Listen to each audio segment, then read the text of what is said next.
If you're new here, let me quickly set the context before we start. On this channel, we look at horse racing through data, race structure, and risk, not tips or hype. Instead of jumping straight to who will win, we slow things down and first ask, which runners cannot win and why? You'll see an Excel sheet on screen during the stream. Think of this as the engine that runs the analysis here. It's a proprietary model we've developed to understand how a race is shaped, not just who looks good on a race card. By combining pressure, pace, distance, class, and competition, the engine helps us see where a race is stable and where forcing a pick would be risky. When the signals line up, we act. When they don't, the engine tells us to step back and explain the risk instead. You can use the timestamps below to follow the analysis race by race. Welcome to the Grandstand Gazette, data-driven horse racing analysis, educational use only. No betting advice. Full disclaimer in the description.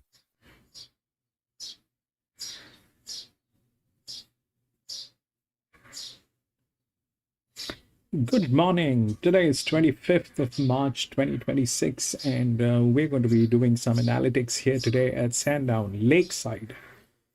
Sandown is in Victoria and there are two circuits in Sandown. One is the hillside, the other one is the lakeside. So we're going to be using the lakeside today.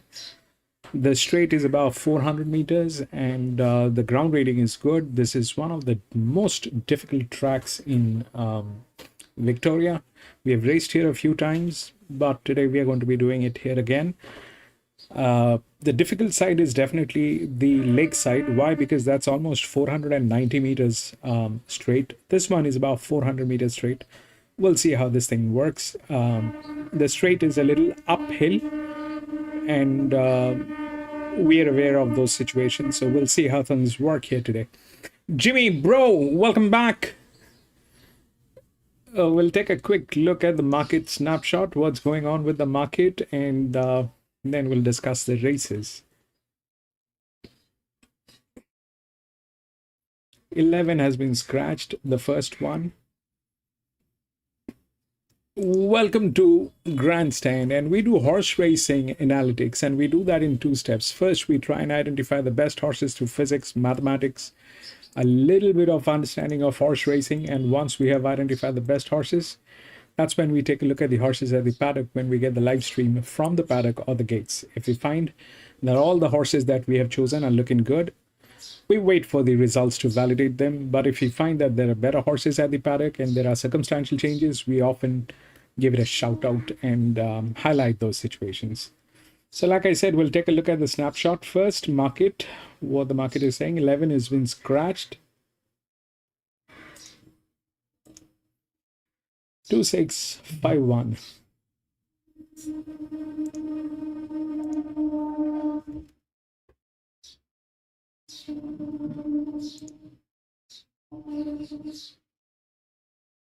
Okay, so before we move in, there are a few things that I think I'd like to explain how I am working with and what are the observations that we've made.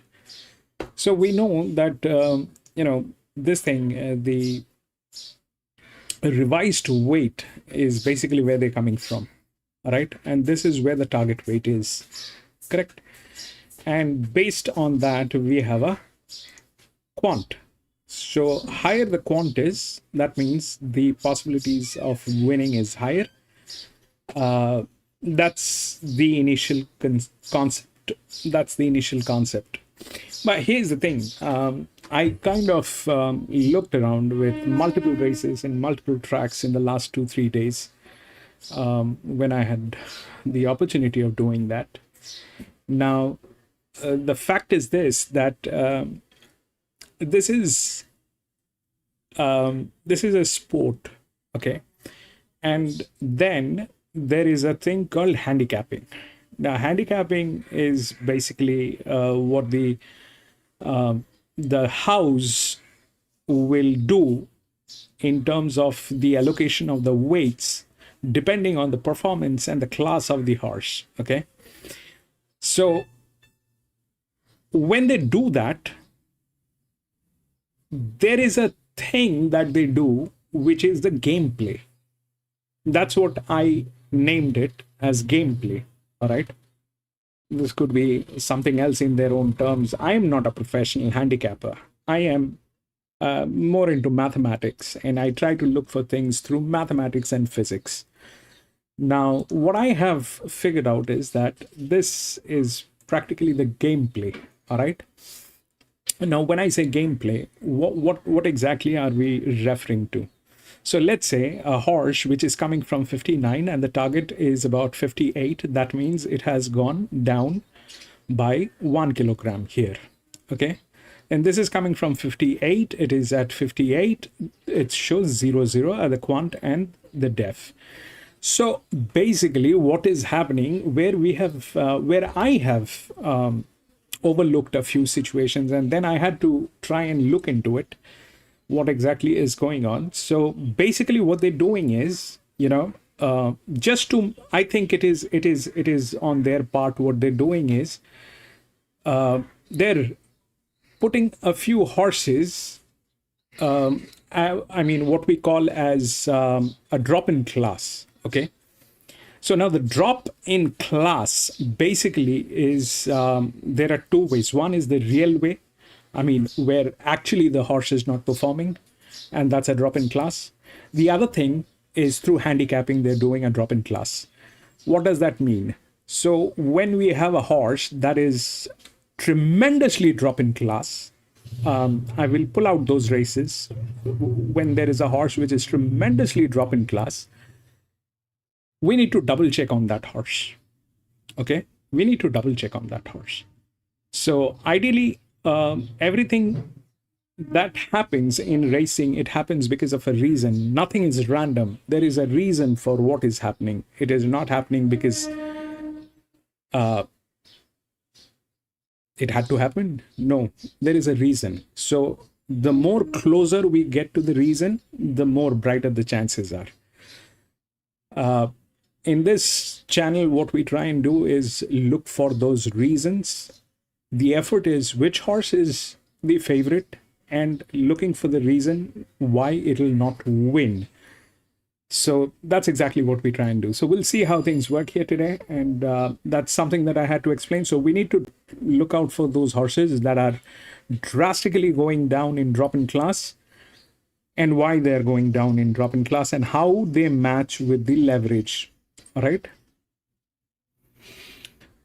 So the odds are 2, 6, 5, and 1. 2, 6, 5, and 1.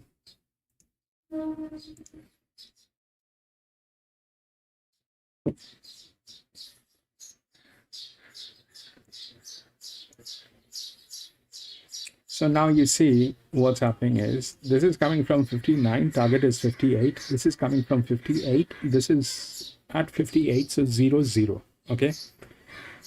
There is a jockey allocation on this 6, and then there is a jockey allocation on 5 as well. Now, what generally happens basically is it's a low pressure, high pressure game. Okay. We'll talk about the 2. The 2 doesn't match. All right. The 2 doesn't match the story. So we'll keep a look at that. But here's the thing. It works as a low pressure, high pressure. Okay. So like this one is coming from 59, target is 58. So this is probably a drop-in class. This is of the class. Okay. This is of the class is 0, 0. Then 11 is also 0, 0. But if you look at that, where it is coming from 56 to 56. So that is also 0, 0 because it's of that class. It's much lesser. It's a challenger. Okay. So now the fact is this, that the 6 had one race, it did not win. It is the EW anyway that we know. 5 is the high pressure, which is a linear. We know how they work.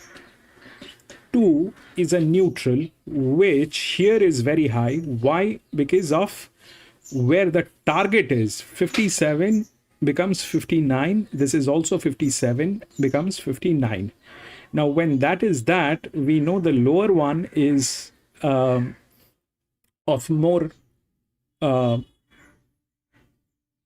uh, it is better, okay, but then there is a lack of form line. We'll see how that works, but in here, that's how the scene is. So what are we missing are these two horses in between. So if we look at these two horses in between, through they are 58 58 and they have gone 57.5 57.5. That's also a drop in class, okay, and they are same through the quant, they're same, but here the 8 becomes a little advantageous. So what should happen ideally? So what should happen ideally? Ideally, this is a low pressure and high pressure game. So generally, when we look at stuff, it generally happens like that. So I think it is 5. Then it is 6. Then it is here. They don't have the form line, okay? They don't have the form line, but that's the trick. That's exactly what horse racing is all about. And then probably it'll come down to 1, 2, or something on those lines. 2 has a fantastic form line going on, but 2 is on a target line. Okay, that's a neutral. Neutrals generally don't win. When they win, I still have no clue. So we're trying to figure that thing out. We will figure that thing out in coming days, or whenever we get an opportunity of figuring that out. But more or less, 2 as a match, it doesn't match. Okay, as a match, it doesn't match. It has the form, but it doesn't match. So the 8 probably is there in between, should be. And then it goes where we will see. This is also a 0-0, but that's a 56, which is a challenger, a neutral. That is also a very bad idea. This one is again a neutral. I don't know when they win, when they don't, but that's more or less how it looks like. So we'll see how things happen. I'm going to not get into this one. I generally do not get into the first one. We'll check how the ground is working, and we'll see how the placings happened, and then maybe we'll take a call. Have a great day, gentlemen. Welcome to racing, and we'll see how things work here. Jimmy, welcome back. Dow's, welcome back, my friend.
If you're new here, let me quickly set the context before we start. On this channel, we look at horse racing through data, race structure, and risk, not tips or hype. Instead of jumping straight to who will win, we slow things down and first ask, which runners cannot win and why? You'll see an Excel sheet on screen during the I stream. don't have the Randwick Think today. of this as the engine that runs the analysis I don't know here. what's going on with It's the a other proprietary feeds. model we've developed Did to not get understand them. how a race is shaped, not just who looks good on a race card. The By thing that we combining were working pressure, with is not pace, available today for some reason. I distance, don't know. class, and competition, the engine helps us see where a race is stable and where forcing a pick would be risky. When the signals line up, we act. When they don't, the engine tells us to step back and explain the risk instead. You can use the timestamps below to follow the analysis race by race. Welcome to the Grandstand Gazette, data-driven horse racing analysis, educational use only. No betting advice. Full disclaimer in the description.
So first career start behind Rich on Bubbles. That was over in South Australia, and we've subsequently seen Rich on Bubbles come back here, albeit it wasn't the strongest Saturday race last weekend at Caulfield, but totally smashed them again. So you'd think there's some improvement from this horse going up to the 1400 metres and not out of the game at all. Well, geez, he's a relaxed individual here in the yard. He's just about asleep. He's going to get fined for loitering. He's going that slow around the yard. He presents in good, healthy order, though. Lovely type, bit quite athletic, and as I said, attitude's excellent. 2 is our favourite, Hydro Bomb, for Lindsay Park and Dan Stackhouse. It's Seamus Ward colt, having his third career start, Zed. He was narrowly beaten on the hillside track at Sandown on debut over 1,300 metres and defeated one of his key rivals here in Optimus on that occasion and put a decent space on him. Then he went straight to the Group 2 size produce, and that was won by Grinzinger Hart. Zembales ran second. It was difficult to make ground at Flemington that day, and he was sort of off the pace in what was a fast run race. So you'd think coming back to a midweek event would be suitable. He deserves to be favourite. I thought it'd be hard to beat. Yeah, He bro, presents really we quite have well. it. Also, he's just starting to get a little bit warm between his back legs, but I wouldn't have thought that that would have any impact on performance. He's a nice type. He's got the crossover on for the first time, and he's coping with that really well. 3 is Haku San, a first starter for Trent Buston and Nut Young with Bo Mertens to steer. Never easy for a debutant to come to the races and win against some horses that are a little bit more experienced than him, but he showed a fair bit of speed in his jump outs. I'd assume they're going to go forward from that white draw. He's a good athletic type. Looks like he's going to appreciate getting up over further in future. So this will be a nice stepping stone for him. He's coping with his first day at the races really well. Dan Yendel's first ride of the day is on horse number 4, Kadira, also having his first start. I thought it trialled okay this gelding by Admire Mars, but I get the feeling that 1400 might be the lower end of his distance range, and he might just improve a little bit more racing. He didn't seem sharp as some of the others. Yeah, here's another horse. He's got quite a good athletic frame. Looks like he's going to continue. All thanks to you, Jimmy. He's quite a tall horse. It's because of you and Atoman. King's Address for Kieran It's basically Atoman who gave me the link to this, and I was able to kick it up, fire it up. He's a well-bred colt being by Toronado out of Commanding Jewel, and there's a fair bit of expectation around him at his first start, heavily supported favourite. He was comfortably beaten there behind Harry Met Sally, but they've, blinkers on, Zara on. I'd imagine he could roll forward here up to the 1,400 metres. I think he's the main danger to the favourite. He may end up starting favourite with some market confidence here. I see him as one of the main chances in the race from where I'm standing too. BZ, blinkers going on. He's a lovely looking horse. His coat's a beautiful rich colour. Another horse that's just getting a little bit warm on his girth, but it is quite humid out here. As you said, Zed, Optimus comes through the same race as our favourite Hydro Bomb. That was 4 weeks ago, and he has been back to the jump out. So maybe he was just lacking a little bit of, not fitness, but clearly you have some more improvement to come from him. He's drawn the inside gate with Craig Williams sticking, and he showed speed in all of his jump outs. He showed speed on race day, and he showed speed in his latest hit out of Cranbourne. So I've mapped him as the expected leader, and he might give more cheek here on the Lakeside circuit. He's a real nuggety, good-doing type of horse, this. So I think the jump out between runs just tightened him up nicely. He could easily get away with you in regards to his fitness. He's paraded really well here. He's got a lot of quality. God knows, Jimmy, if it rains, it rains. Then we are upside It's down. the outsider of this field, and I think it deserves to be so. He doesn't look anywhere near as professional as some of the opposition in this race. Just getting a little bit warm here for his first day at the races too. He looks like he's going to appreciate getting up over further. He's got a lovely head on him, which is quite common with the Russian Camelot progeny. Danes to 1 is horse number 8 for Tim Fitzsimmons. John Allen comes through the same race as King's Address that was won by Harry Met Sally. I've put this horse in for 4th, and I think he's the best roughie in the race. He was beaten for speed at 1,200 and was making good ground through the line. So you'd only think he's going to be better suited now going to 1,400 metres. And, King's Address is one of the key chances. He wasn't that far behind him, and he could make necessarily improvement here. Yeah, you can never underestimate how much improvement they take out of their first day at the races. He's paraded nicely here. He's been really relaxed with a lovely smooth action the whole time he's been in the yard. Prime Pattern comes through the race that was won by Laguna Nini there on debut. The track was rated heavy that day, so I could easily be forgiving of a horse that didn't sort of look all that flash on a wet track at its first career start. And it's a little unseasonable to get sort of that deeper track at this time of the year. So has been back to the jump outs, trialled well, won a heat on the back straight at Sandown there. So he's had experience on the circuit, and he could improve here.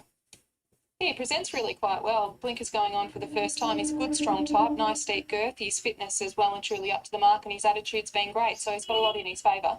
Autumn Lover's the daughter of the Autumn Sun, who comes through the same race. And he made a debut in a listed race behind Hard Kick and also Zambali's Diameter, Grinzinger Heart. There's been a lot of good form out of that. And she may have just found the 1,100 too short on 2 occasions. She now switches from a wet track back to a dry track. She rises in distance, which I think is beneficial. The concern is where's she going to land from that draw? Does Luke Nolan look to try and press forward, maybe slot in, or does he take his medicine and go back? I just thought it looked a little tricky from the map, and she's going to need a little bit of luck to get into the race. She was, out of all the runners in this race, she was the one that was getting the warmest consistently the whole time that she was in the yard. I haven't seen her for 2 starts now, but I thought she did present very, very fit with her 3rd run in for the preparation. How'd you see the 2-year-olds here, BZ? I've got Hydro Bomb on top, but I don't have a lot between it and King's Address. And I think the market sort of has the gap narrowing between the two of them. I have them ahead of Optimus. I've marked Optimus a lot longer than his current quote. And I think Dames to 1 is a massive roughie here at 50 to 1 or 60 to 1. So I might have to have something. Dames to 1. I haven't got involved yet from a betting perspective from him, but yeah, he was quite good. Like King's Address should be marked ahead of him, but he wasn't all that far behind. Cliffy, thank you so much for bringing in your friends, my friend. Still making my notes then. It's a little bit hard to try and get through them all. I'm going to go Hydro Bomb on top but there's a couple of other horses that I could make a really strong case for. I was quite taken by Danny O'Brien's horse in Cliff Runner. I thought he presented really nicely. Of the first starters, I thought Natalie and Trent's horse, Hakusan, presented well. Another one was King's Address, but nice race to start the day. Let's have a look at the market inside 4 minutes until the scheduled start time. So Hydro Bomb's been 360 to 380. And Optimus is the interesting market mover who's been 420 to 390. So King's Address still $4.20, $8 for Autumn Lover, and $12 out from 9 for the next one there, Cliff Runner, horse number 1. Now, Jules, Your promo here, your best bet on the program, $11 for Autumn Lover to win on the PointsBet app. If you go into your profile and unlock this exclusive market, $11 for Autumn Lover, your best bet on the program. Thought it was a really tough day, Timmy, so I thought I'd try and get it early. BZ's right, the map's the concern for it, but I prefer this form profile out of the favourite and a couple of the others, so give it strength, friend. Check that out on the PointsBet app. What are you really gambling with? For free and confidential support, call the number on the screen or visit the website. Let's catch up with Natalie Young. The team have an interesting run here on debut. Haku-san. Thanks for your time, Nat. You've got this lovely looking first starter, Haku-san, having his first day at the race. Seemed to handle it quite well so far. Yeah, we've given him sort of 3 jump outs, just because he had to have a barrier blanket on. He was a little bit naughty in the gates early days, but look, he's trialled up nice, had that good condition work under his belt, and he's come here today and he's been really nice and relaxed. I thought he might get a little bit worked up, but he's probably going to be a horse that's going to be a little bit better over a further trip, but to see if I can give him a nice run and hit the line nicely today. Looking at him as a type in the yard, that's exactly what he looks like, and his demeanour was great. Hopefully he can stay nice and calm behind the gates and in the barriers as well. Yeah, I hope so. I'm sort of left it to Bo and just ride him how he jumps. I'd like to see him sort of hitting the line. I don't really want to see him leading and fading because, eventually we want to get him out in the trip. So, I think it's going to be a really nice 3-year-old heading into the spring. So it's really just about a little bit of learning his ring craft for the start and maybe the next. But look, he's a nice quality colt. What sort of level of ability have you shown you at home now? Well, he's trialled up really nicely. He's still got to fill into himself a little bit more. He's bred to be that mile 2,000 metre horse going forward. So, it's just it's always nice to just give him that little bit of a run as a 2-year-old and see where they're going to end up. Good luck. Thank you. Interesting thoughts from Nat Young there. We're around 90 seconds away Danny, here from Cliffy. these 2-year-olds being set free on the 1st of 8. And unfortunately, that is not what we want to do, not what we want to see, because it looks like there might be some lightning activity in the area. And as you can see from that previous shot, these gallopers look like they are heading back toward the mounting yard. So not ideal here, gents. No, and the policy is once a lightning strike has been seen in the area, it's 30 minutes from that lightning strike. So thankfully that band that's coming across looks like it's going to move quite quickly and there shouldn't be a lot behind it. So hopefully we're not too far delayed, more than 30 minutes, but certainly not ideal start to the program when horses are behind the barriers and almost ready to run, and they're probably would have been just as quick to run the race as it would be for them to come back to the mounting yard. But that's an argument we've had previously, and For another day. I don't think we need to elaborate on that. But look, it's certainly not ideal, but that's the blanket policy. Once there is a lightning strike seen in the area, 30 minutes minimum until the start of the next race, or until this race can be run. So there you can see the front that's coming across from the west over the grandstand, and it'll be sort of pushing on to the east. And from what we can see from the map of the Bureau, it didn't look as though there's a lot of sort of storm activity behind it. So hopefully it comes through quickly. Okay, so there we go. Runners back in the mounting yard. Jockeys have dismounted, and they'll be making their way back to the room. Looks like the horses are heading back up the racing. So we might just take a quick break here. Maybe hope to get out to Amy Yagi on the other side. Stay with us here on Racing. It's a bad, it's a bad situation. Yeah, I'm okay with a long day, but it's a bad situation. I mean, if it starts to do lighting and all that. Arman, welcome back. 9.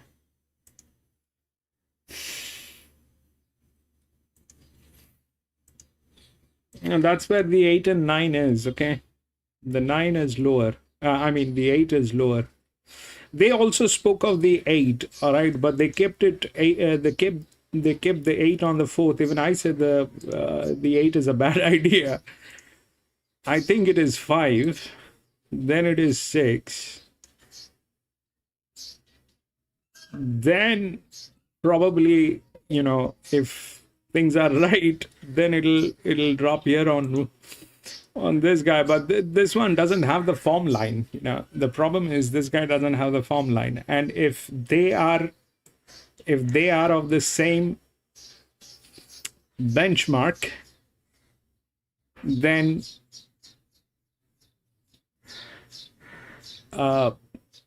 Obviously the form line will talk. This is a much heavier horse, the 2. So we'll see how that works. The thing is, the 2 doesn't match. The 2 doesn't match, obviously. And the 1 is not enough form. The 8 is also not enough form, but somehow it's a better match than 2, but it doesn't have the form line. 9 is higher, so that is like a two-way sword. They look all good here. They're the same. You see, that's the problem. You see, when they look all the same, then we have to go in detailing where it gives you a minute fraction of a difference on what is the difference between 9 and 8. So that's where the things are. That's detailing, but it's a bad idea. 8 is definitely a bad idea, and 9 is equally bad idea. The question is here how the 1 is going to play.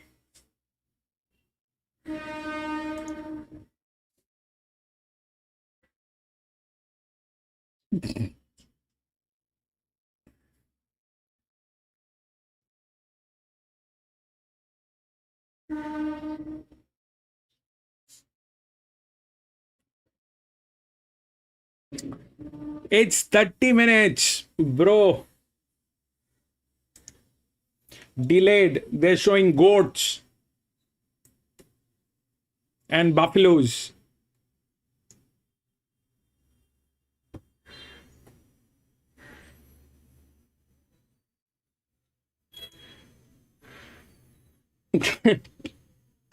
There was a lightning. That's why there's a 30 minutes of delay.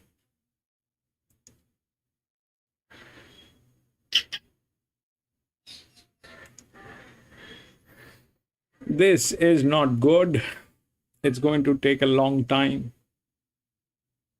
It's going to take at least 30 minutes, we know. And then if it happens again, then another 30 minutes, which I hope it doesn't happen, but you never know. You never know.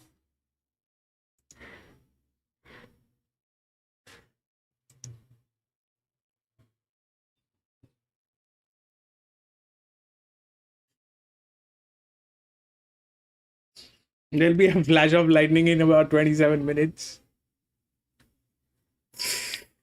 If that happens, then in 27 minutes, we'll have to wait for another 30 minutes.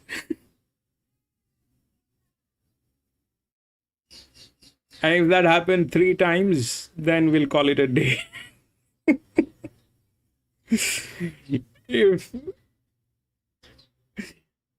If Cliffy, you don't know what all we have done here.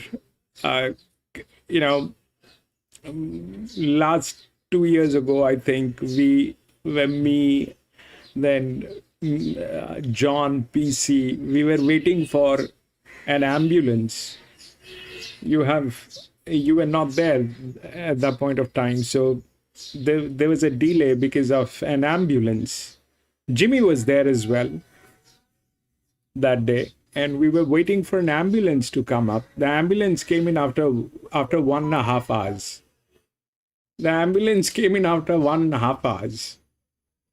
And it was so...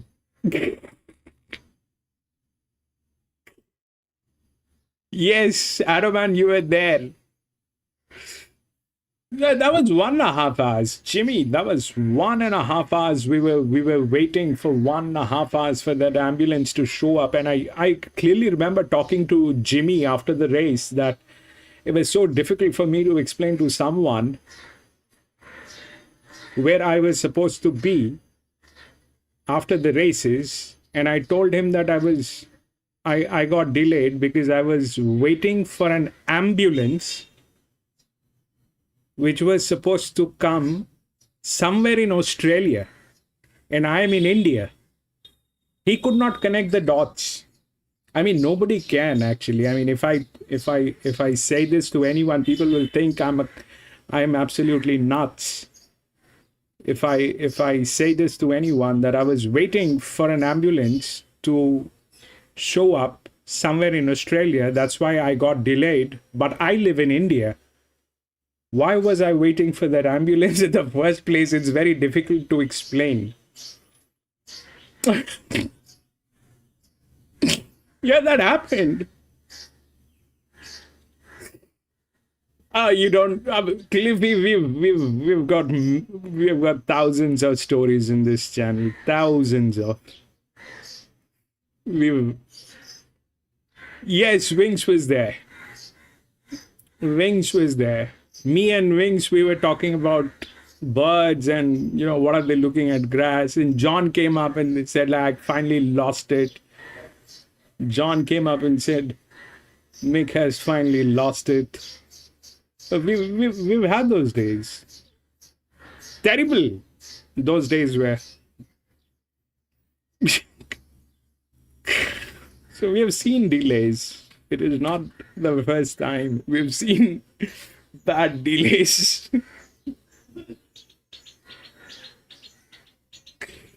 Because of an ambulance, man.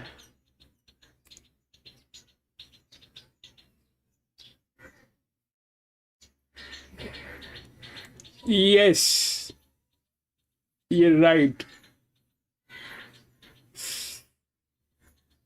Yeah, you are. Yes, you're right.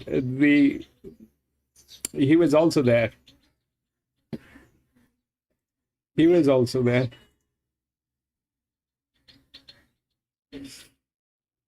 No, not John. John is not the rat minister.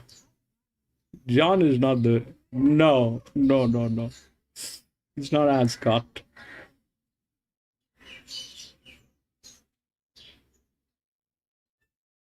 Is I'll tell you.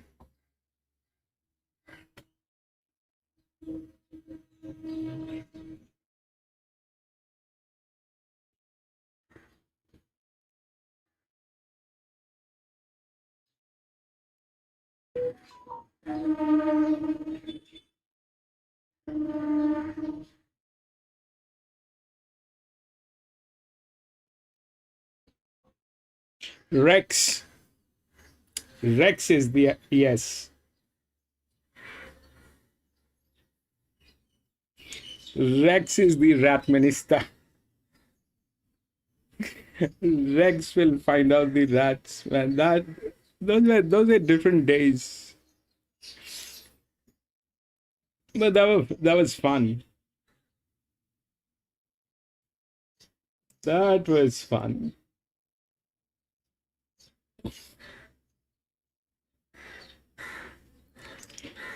Life was very different back then.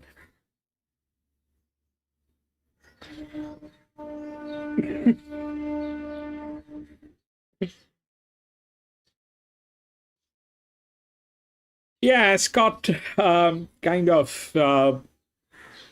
Yeah, I think he was going through some issues, Jimmy. He was going through some issues. And on top of that, I understand the reason why, because right now from India you cannot do anything online, so it makes no sense for him to get here. So that's more or less one of the reasons why he's not here. But Ascot used to be fun. Ascot used to be fun.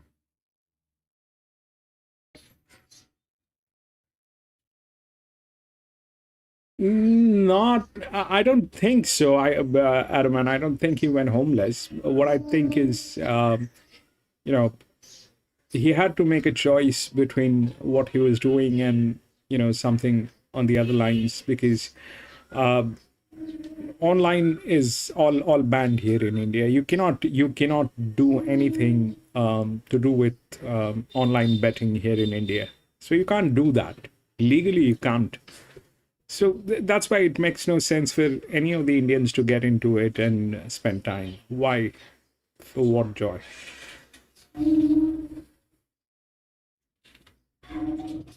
But yes, those days were fun. I mean, especially, all of us waiting for that thing, the ambulance, and looking at birds and monkeys and cat. There was a cat, I remember. We were looking at a cat.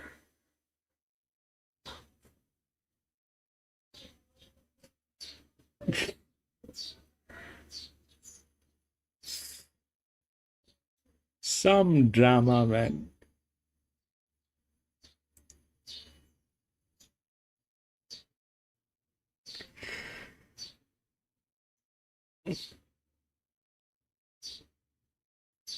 I hate cats. Yeah, cats are cats.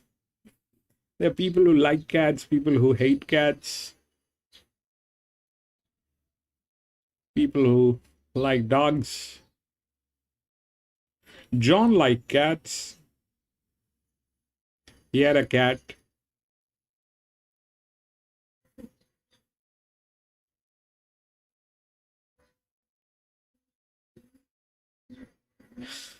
Cats are like that, bro.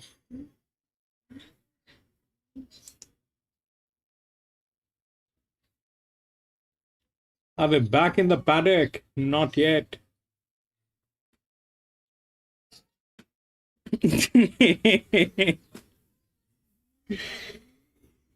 I seriously hate them. I mean, not then. I hate the one particular cat which is in my locality. It's a stray cat. And I hate it because what it did is something it shouldn't have done. So it chewed the front bumper of my car. I don't know, there's some kind of a thing that was happening to it, and it chewed the front bumper of my car, and now it's like all chewed. No, I have never been that close to a horse, bro. The last time I actually had an opportunity with getting close to a horse was when I was no, it's a see the bump. The cars are very different here, Cliffy. So my car has a bumper which is a fiber bumper. It's a plastic bumper, and it chewed it off. And then what it does is, whenever there's no one around, it'll climb on the top of the roof and it'll sleep there. And it'll leave those, foot marks everywhere on the car. It'll come from some dirty place and then it'll climb the car and it'll climb on the top of the roof and then it'll leave its foot mark all over the windscreen and everywhere. I kind of hate it. I also, I will not lie, I also it's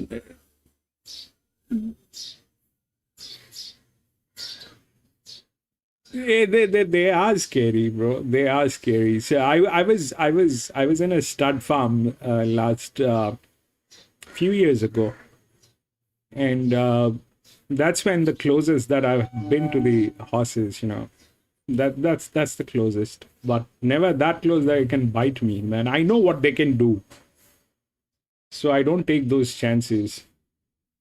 But yes, about the cat, it always crossed my mind that I want to kill it. But then I thought, maybe no. It's a bad idea. It's a poor cat. It chewed off my bumper. that does not give me the liberty to kill it. But that thought actually crossed my mind. It's not that it did not cross my mind. I actually wanted to. But then, on my gosh, Mr. Wiggs ripped my shirt, bruised me.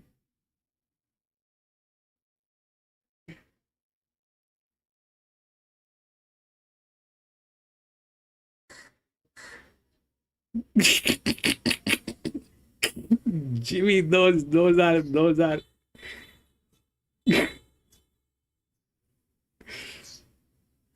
I mean, I mean, honestly speaking, never get too close to a animal which is bigger than you.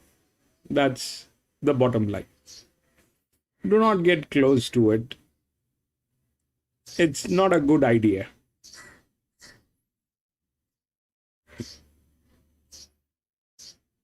It is never a good idea to be close to a giant.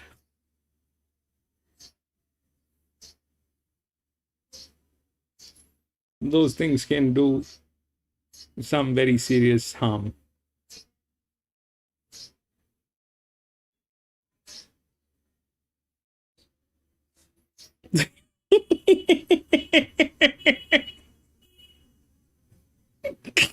Oh, God. Jimmy.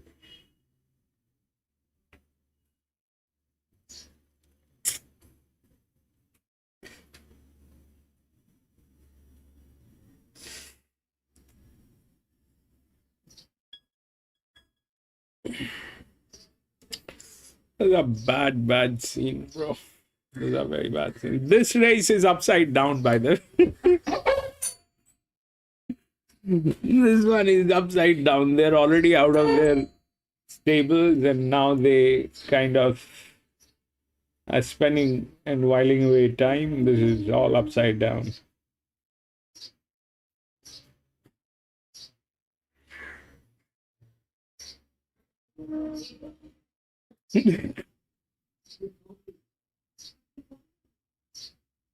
It's fine outside his saw, but once he's there, he was a different time. Of course, because once outside the stall, he remembers that he's going to get caned. He's going to get whipped.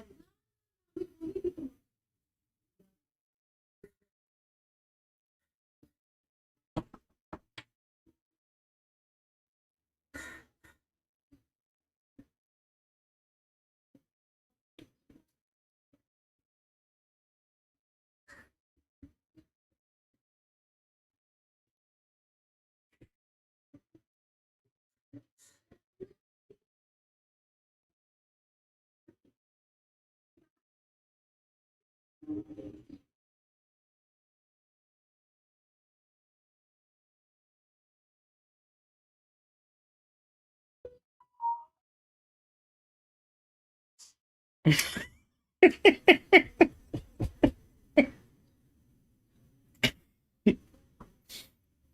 don't know.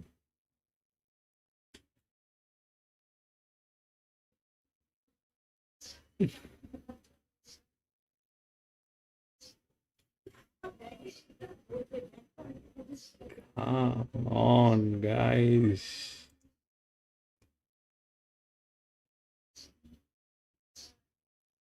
Bro, I think it's been 45 minutes. It's been like 45 minutes, I think. Been chatting away. We still haven't started. I think it kind of.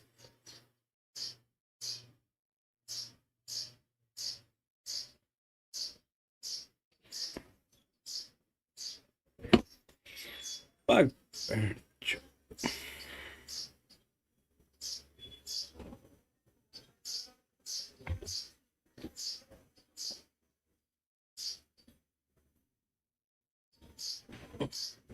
Is it 45? It's 30 minutes. I don't know.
What's a dressage horse? Use it for marriage and all?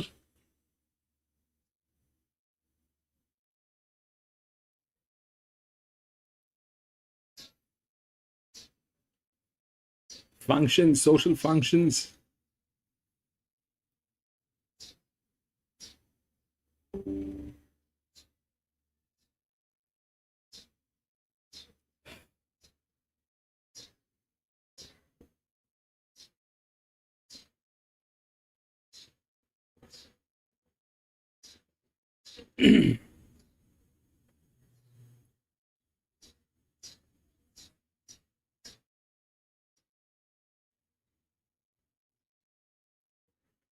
Okay,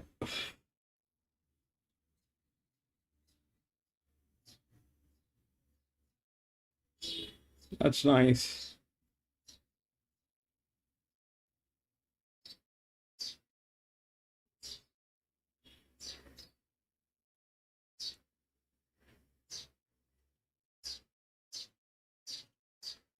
Okay.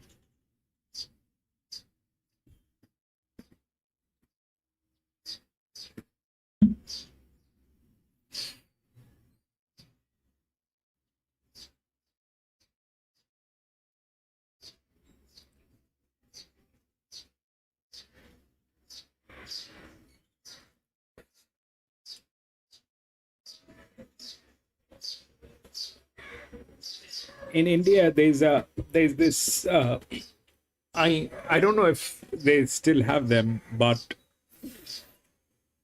there was this gentleman who used to own a couple of Spanish horses, the Andalusian horses.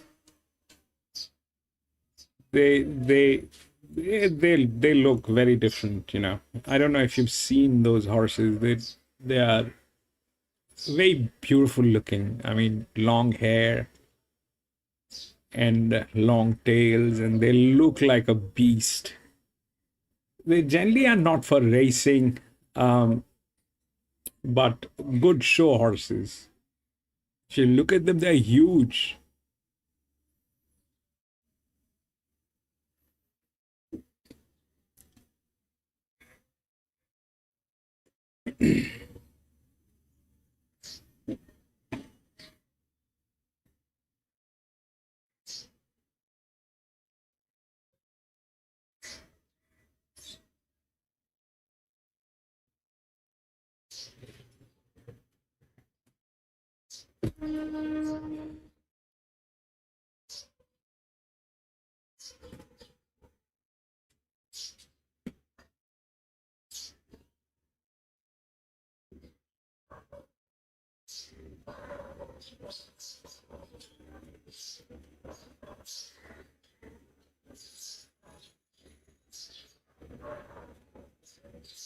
They're still not showing.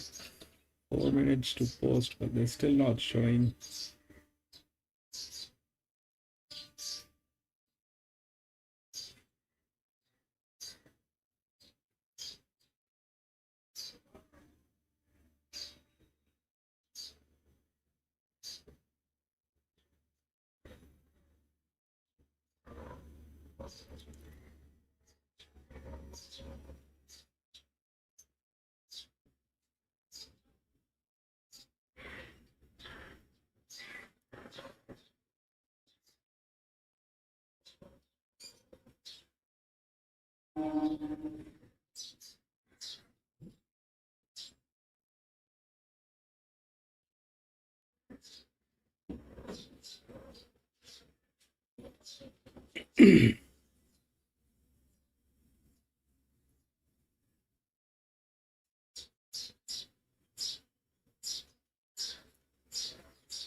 Jimmy was more into greyhounds, but yes, he's got that thing.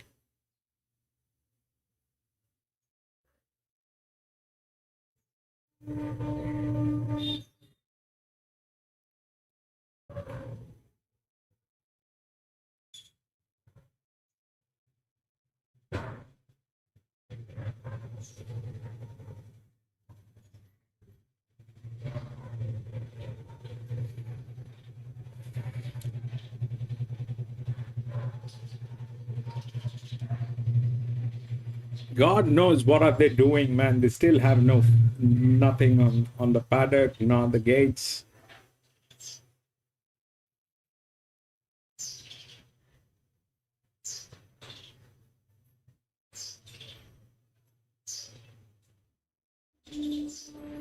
Nine.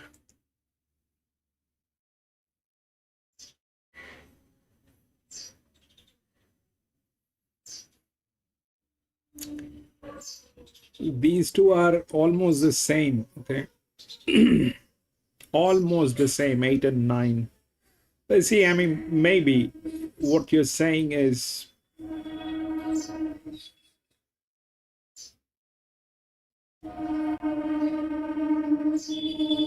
we'll see how that works. I'm not going to get involved with this one.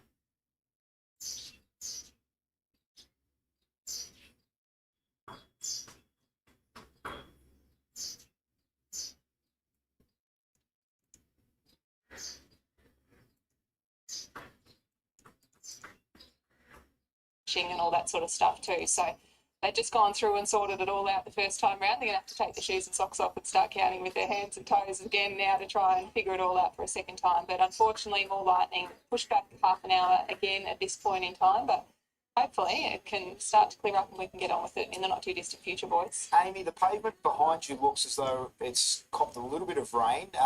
Is there any word on how much has fallen on the track?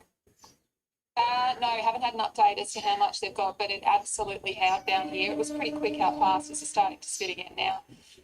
Boys are adamant that they want to get me wet out here in the rain today. We could have done it undercover, couldn't we, boys? But they want to be out here. But, you know, it's what I do. I just bring it to the people, guys. I'm doing God's work for you, hey? Oh, dearie me. Okay, thanks to Amy Yagi out there for that little update. We'll link back in with her a little bit later on.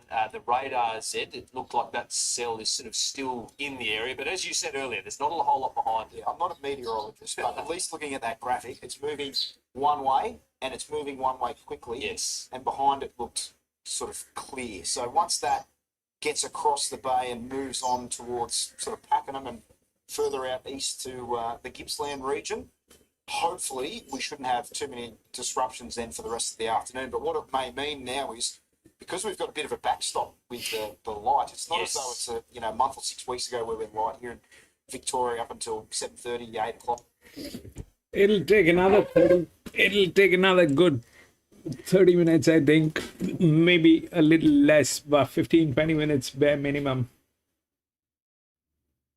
8 races in a short amount of time. We could be on like 20-minute gaps. It's interesting as well. It looks absolutely dead still out there at the moment too, doesn't it, Zed? So certainly hot, sticky, humid conditions.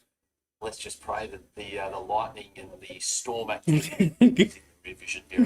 The track will go upside down. The races are going to go upside down, bro. It's not going to sort of get right through the profile that quickly. And once they then run a race, it sort of might just sort of edge the top off. And that may change, well, it theoretically should change how this track should race, because where a lot of people would have been expecting, myself included, for the inside to hold up a fair bit, it may actually sort of chop away quicker than we're expected. So while that's very difficult to determine where we're sitting here in the studio at Docklands compared to being out there at Sandown, I think punters just going to need to be mindful that we have had some rain and we might not get any more, but that moisture is going to sit on the inside and it might just lead to jockeys. When it's wet, start to edge off later. when it is wet, we have to. Then when it's wet, then it is all specialized, bro. Then you need to look at these guys.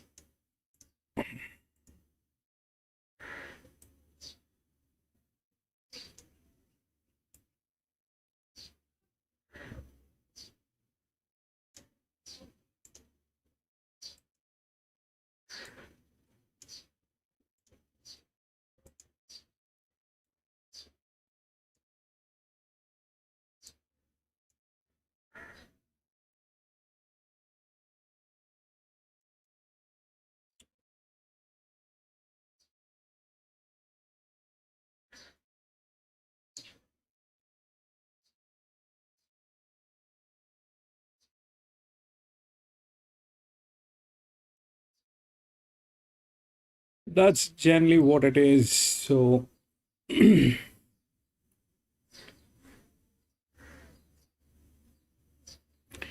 it is wet, then you're looking at the whip.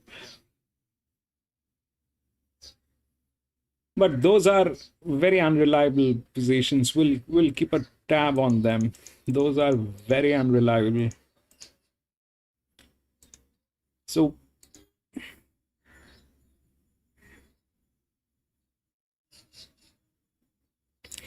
yeah, there's a delay. Dows, there's a delay. Still, there's a delay. They're saying about 15-20 minutes. I guess that's how things are. It still is dicey.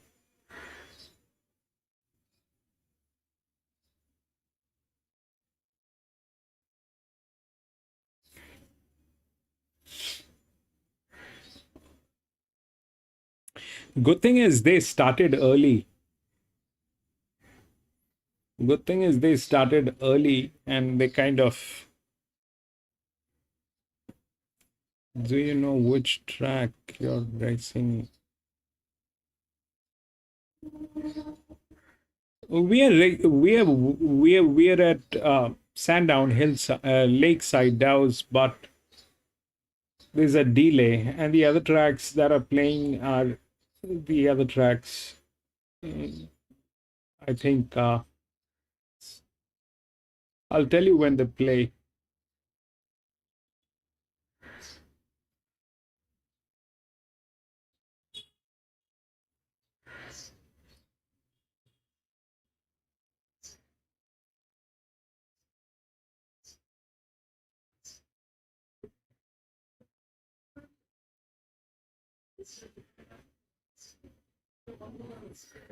Okay, I don't have the that. Let me just check once again. Let me just check if. I mean, I don't have it. I know, but they're not showing it today.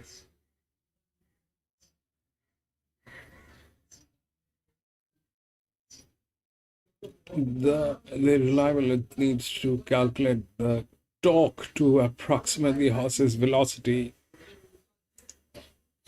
Yeah, so the torque is here.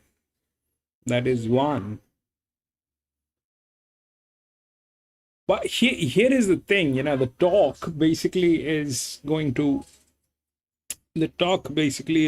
talk about the torque is also designed to be on how the class is. Okay, so that's the torque. There are 4 horses with torque. The rest of them, they could not calculate the torque. The rest of them, the torque cannot be calculated. This one is the 4th. Okay.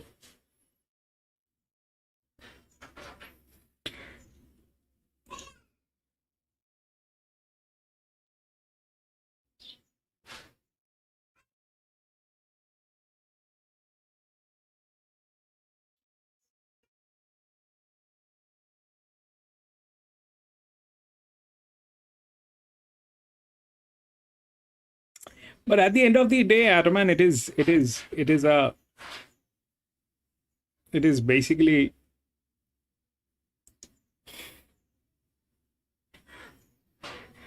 a pattern. It is basically a pattern which will always hold up. It'll basically be a pattern.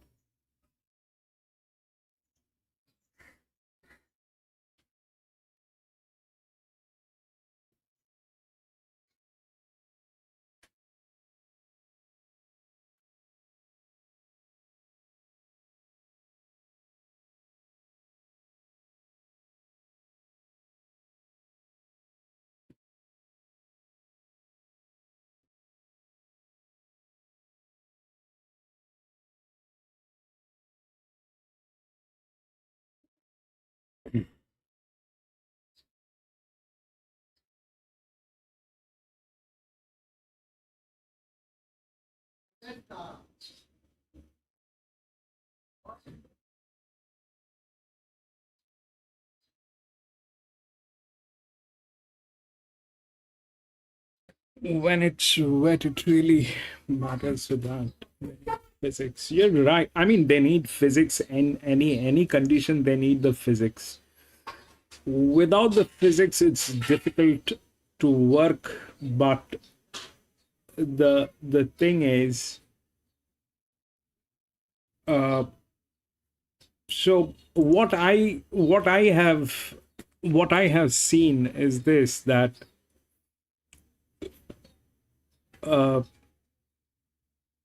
everything is variable. Okay, everything is a variable thing, which means that the class is going to vary, the leverage is going to vary, the torque is going to vary. So those are all variables. Now, I mean, if we do a little analysis, if we try and look at what happened at Rose Hill on that day, now it will be much clearer to understand how Rose Hill has worked. Okay, so if you look at Rose Hill, so 8 was the favorite. Even I was pretty much on 8. But now, if you look at what is the game plan, all right, how the game is playing. So the game is here. So we were looking at the quant, okay? So through the quant, the 2 is up here. The 2 did not have the form line. Now, PC was on 5, okay? So 5, from these two, this was lower, okay? From 3 and 5, 5 was lower. And 2 did not have the form line. That was the highest quant. Through the quant, that was that. Now, what basically happened is this, that the 14 won. Now, why did the 14 win? If you look at how things were designed, okay, how things were designed. So this is the highest from where it was coming, 59, okay. 61 becomes 59, did not have a form line. 60 was 60 here, which was top, was not a match. These two were not a match. I spoke about 11, which came in 4th. 14 won. Why? 1, 2, 3, 4, 5. So if you look at that, then this is a 59 that became 55. Serious drop. 59 stays 55.5. This is 53. So this was on a higher side, which was given a lower weight. All right, it came from an upper class with a lower weight. The competition was nothing in front of 14, and it was looking like it was a challenger here, but it was actually not a challenger. All right, these horses, they had the physics with them, but they were not in a form line. Okay, they were not in a form line. The match was missing, and then the best match that I could figure out was here, which was the lowest after 8. Okay, so that's where the 11 came in, but 14 definitely was the one. Though it was looking like that, but it is a 58.5 that became 53. That's exactly what we are going to take a look at today, what is happening. Then again, it was 14. Why? Because these horses, they did not have the thing, and it was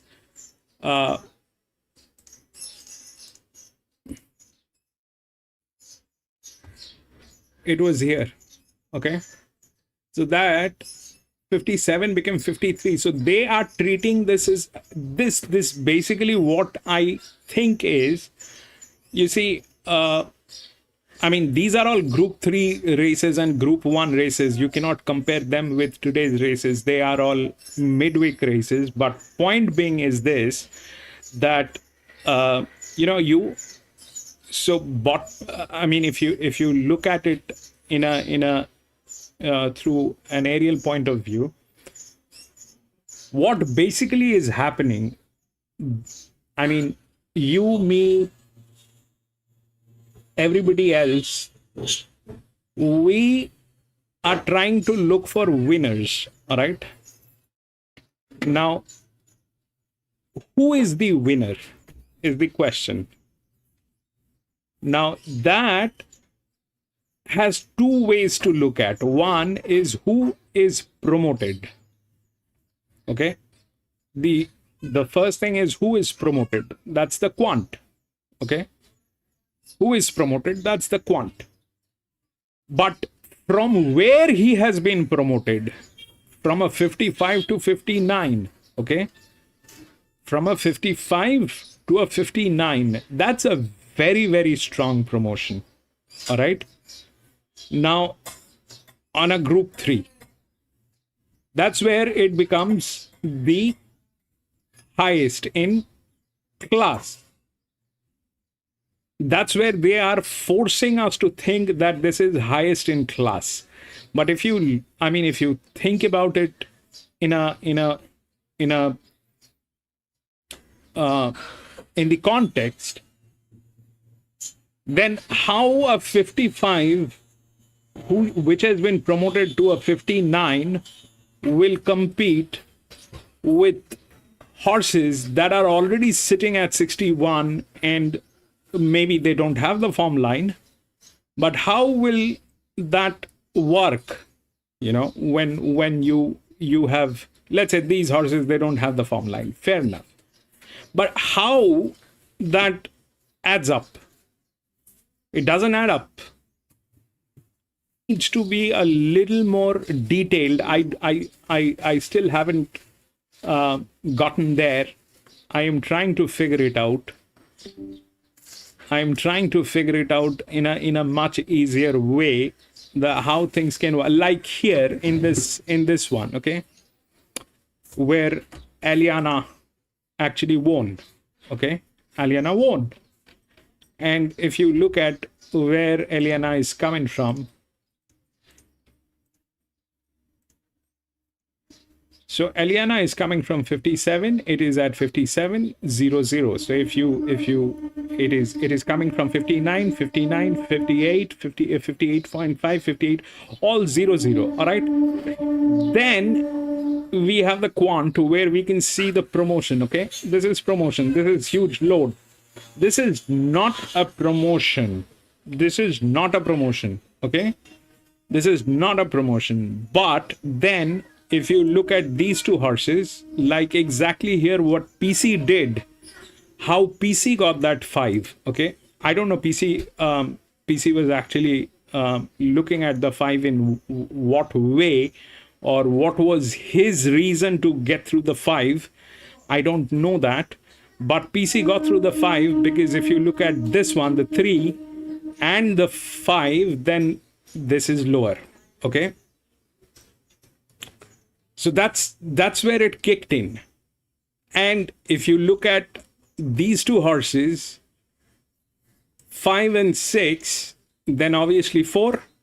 And if you look at 2 and 1, then obviously 2.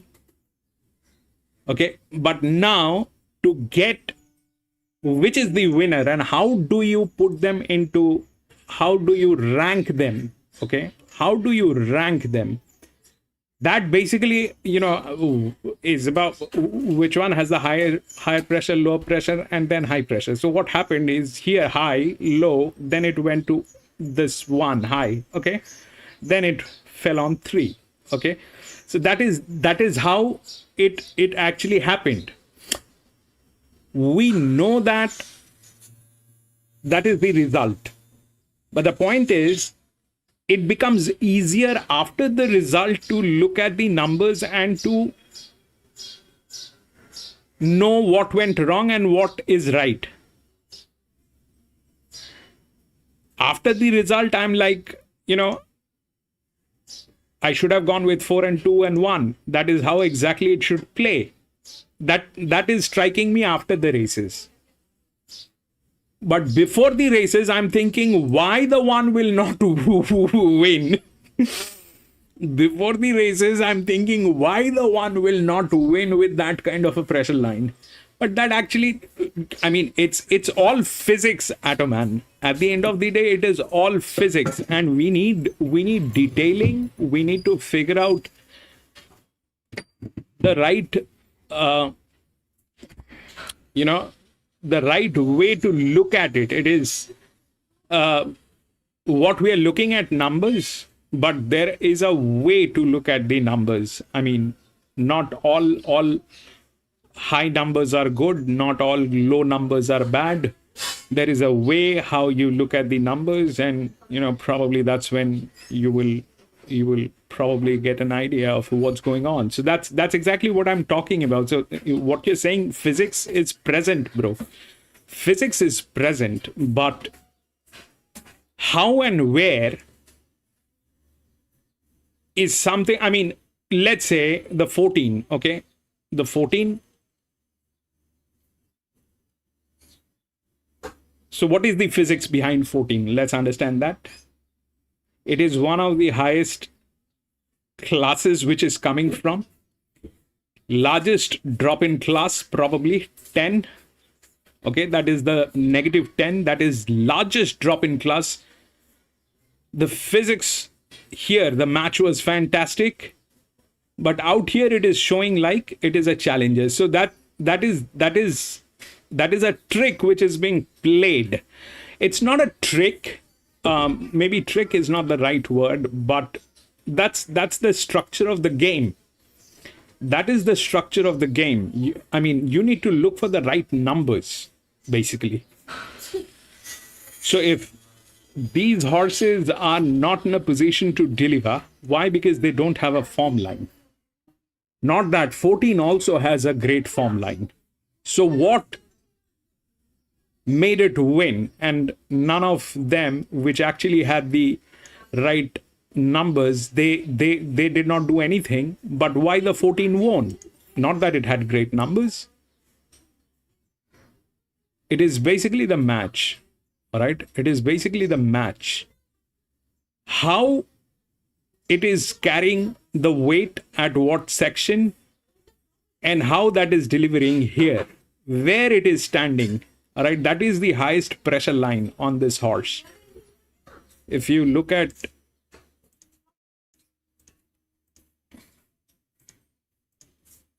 that, is the highest pressure line. All right, and this is the lower pressure line.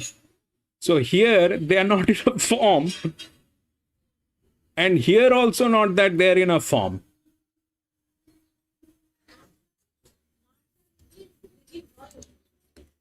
Tricky, bro. It is not that it is easy, but that's the game.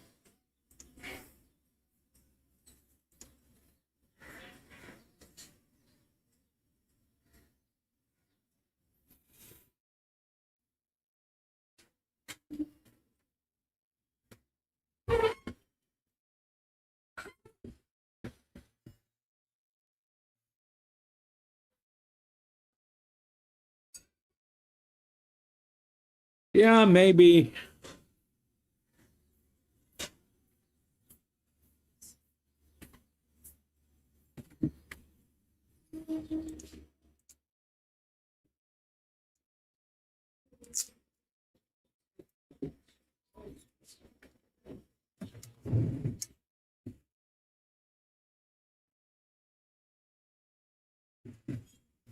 So if that's the same, this is relaxed, okay? But it is not in a form line.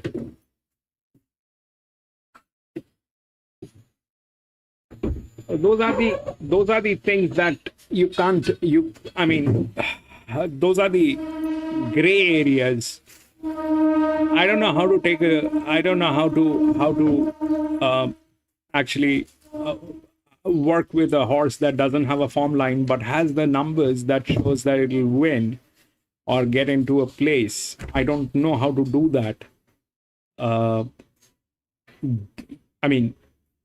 If these two are there, then one is Ladat, so one has better chances, but it doesn't have a form line. Now, what do I speak about this?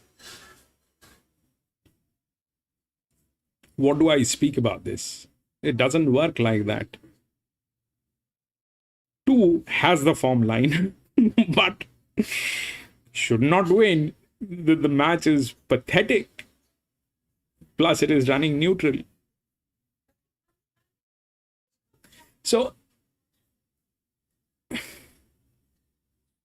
Point is this, that things are dicey. Things are dicey as in we need more research, we need a lot more understanding of the game, we need a lot more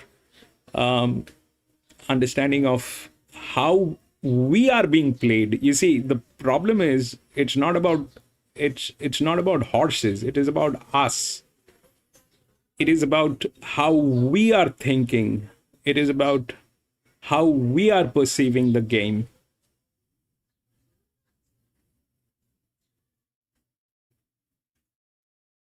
It's not about the horses. Horses are not the thing. It is us. If we think wrong, then we are wrong. Horses are always right. They will do their job.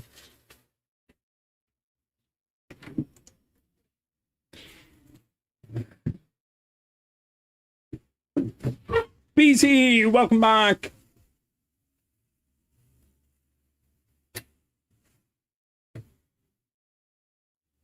What is that? PC copied something from somewhere. Sandown race 1.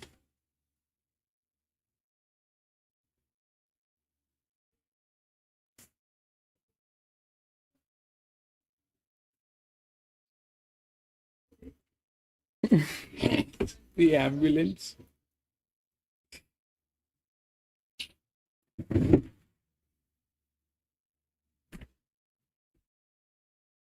Nine minutes. Jesus Christ, man.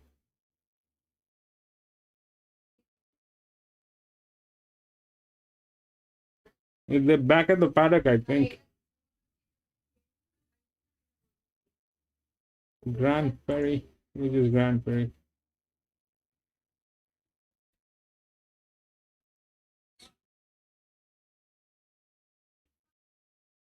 Randwick. Okay. I don't have the Randwick feed. PC.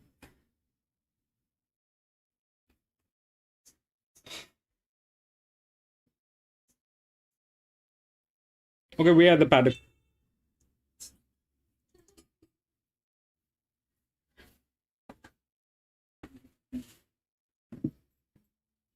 He's beaten around 3.5 lengths. It was difficult for the horses sort of settling back and wide to make ground. So just given the way the track raced and the depth of that contest, I think he's well placed here and deserves it. And he's much more focused today. Jules might remember he was a very excited boy on his debut here in the hillside track. There was plenty happening in the yard. Let's get to Hakusan, who's an interesting runner for Trent Buston and Natalie Young. Cold by Satono Aladdin, who's trod up quite nicely, showed good natural speed in those jump outs. So I think the intention here from Bo Mertens would be to sort of let him stride. That's been the plan in a couple of trials. He seems to have trialled well. Whether he's as sharp as some of these, and he clearly doesn't have as much experience as some of the others, but he looks to be a nice horse that may improve over Kadira for Emily and David Brown. Didn't strike me as one that was ready to win on debut. Big respect for the stable, and Dean Yendel's got a good association for them. He's riding particularly well. He just didn't look as sharp as some of the other horses in this event, but he has been trialling over 800. Now comes the 1400. A couple of these next few runners come out of the 1200 metre two-year-old race at Ballarat that was won by Harry Met-Sally, the first of those Kings and Dress. Big change here as the blinkers go on and Mark Zara in the saddle. So he trialled particularly well prior to his first start. No. He was well supported. We are the paddock. There's all been a bit of a boom around this horse, given his pedigree. Arman, they're the paddock. They're showing the paddock for the first one. So it seems as though there's some expectation. And with the blinkers going on, you can see him sort of going forward and being right in the mix. He might be hard to beat. Optimus for Anthony and Sam Friedman, and Craig Williams is now our outright favourite. Started $3.10 and led at his first career start. He went quite quickly and just couldn't see out the 1,300 metres compared to Leopard Shark, and Hydra Bomb easily had his measure there. But he has been back to the jump out, so he's a month between runs, trial in between, draws an inside game, and I've mapped him to be the leader here, so that might be his advantage. Lakeside, first use of the track, inside draw. If that is the best part of the ground, he's going to get every chance to sort of kick away and be hard to run down. Russian Rock's one of the outsiders here on debut for Mick Trotter. Arman is still with You look 9. at his pedigree and the way that he's trialled, I don't think he's going to be competitive at 1,400 metres in this company. He looks to be a horse that will continue to improve as they sort of race on and get over further. Dane's still one for Tim Fitzsimmons and Johnny Allen. You're making a case for this bloke at a very big price there. I've had something small on him with big odds. So he comes through the race, same race as King's Address. He was $9 chance that day. And I don't think he ran poorly. He was beaten 4 lengths, but he just couldn't go with them at the 1200. But he was making nice ground and steady ground through the line. I think 1200 up to 1400 is positive. He's just been totally overlooked by the betting here. So I've got him at 4 picks, but I'm making my best result on the race given his price. The next 2 runners come out of the same race at Sale on a heavy track. The first of those is Prime Pattern for Jason Warren and Zach Spain. Look, it wasn't too bad. It wasn't a great run, but he has been back to the jump outs and trialled well on the back straight at Sandown, and there's also been a gear change to the blinkers going on. So he's got a few things in his favour to say that he can improve here. We know Jules likes Autumn Lover. What do you think? Debut run was good in a hard race, a high quality race behind Hard Kick, Zambali's, Diameter, Grinsing, Hartler. There's been stakes winners from that. And then the last run at Sale was inconclusive because it was on a really heavy track. She didn't seem like she was okay in it, but she didn't seem completely comfortable. And she's now also had 2 runs at 1100, jumping sharply and tripped to the 14. So just before the start of last race, and it was something that Jules mentioned when we were chatting off air, it was like in the last 30 to 40 seconds before the race was scheduled to run, she was just completely off the map, sort of $9 into 6, and has remained very firm. So there's some confidence out there that she'll run well. Line them up for us. Race 1 2.0, here's Ed. I'm surprised that Optimus is favourite ahead of Hydra Bomb and King's Address. I'd have those 2 horses ahead of him, and I think Optimus is a good enough chance, but I couldn't mark him favourite. I think he should be a little longer than that.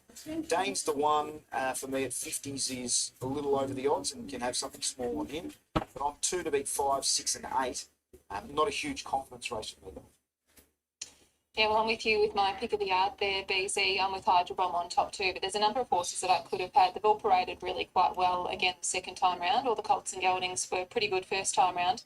Well, I will say that the filly down the bottom of the field, Autumn Lover, she was really quite stirry, a bit sweaty and tense earlier, but she actually paraded really good this time round, so that could be a positive thing too. But 2 on top from me. I thought the other main chances were Cliff Runner, Hakusan and King's Address. Optimus, $3.80, $4.29 with the beast mode function on the PointsBet app, which is live now. Hydra Bomb is $4.40, was one time the outright favourite here, a $3.60 chance, so it's been a little easy. King's Address, $5.50 has been easy. Autumn Lover, as Ed said, it's the one that they've come for.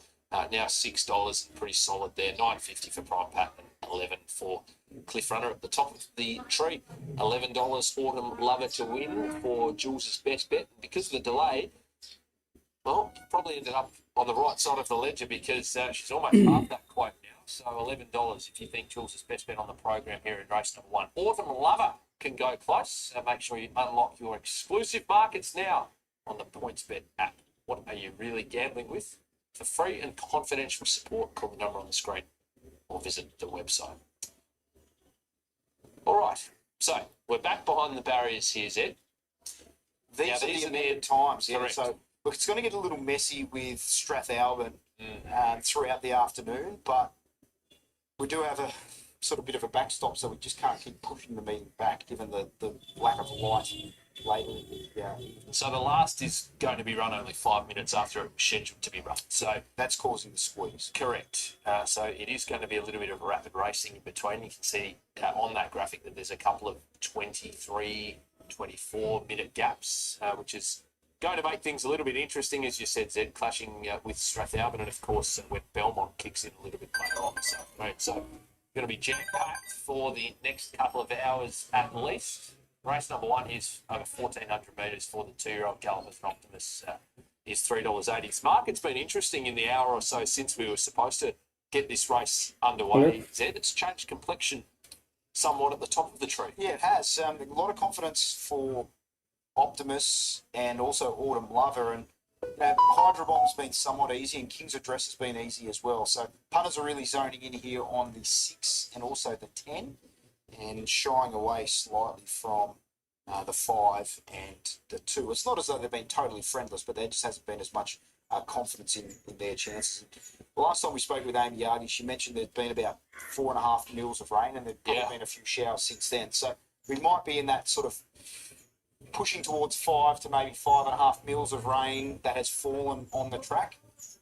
how the sort of it is affected with the times, etc. We'll try and give you as good a guide as possible, and obviously we'll get some feedback from the respective riders. But not an ideal start, but not a lot that can be done when a big storm front sort of rolls through at the time that it did. Jules, we saw Autumn Lover, your best bet on the entire program. $11 still with that points bet promotion, which at the current price, fixed odds $6, looks very tempting if you like her. Yeah, get involved in some arbitrage there.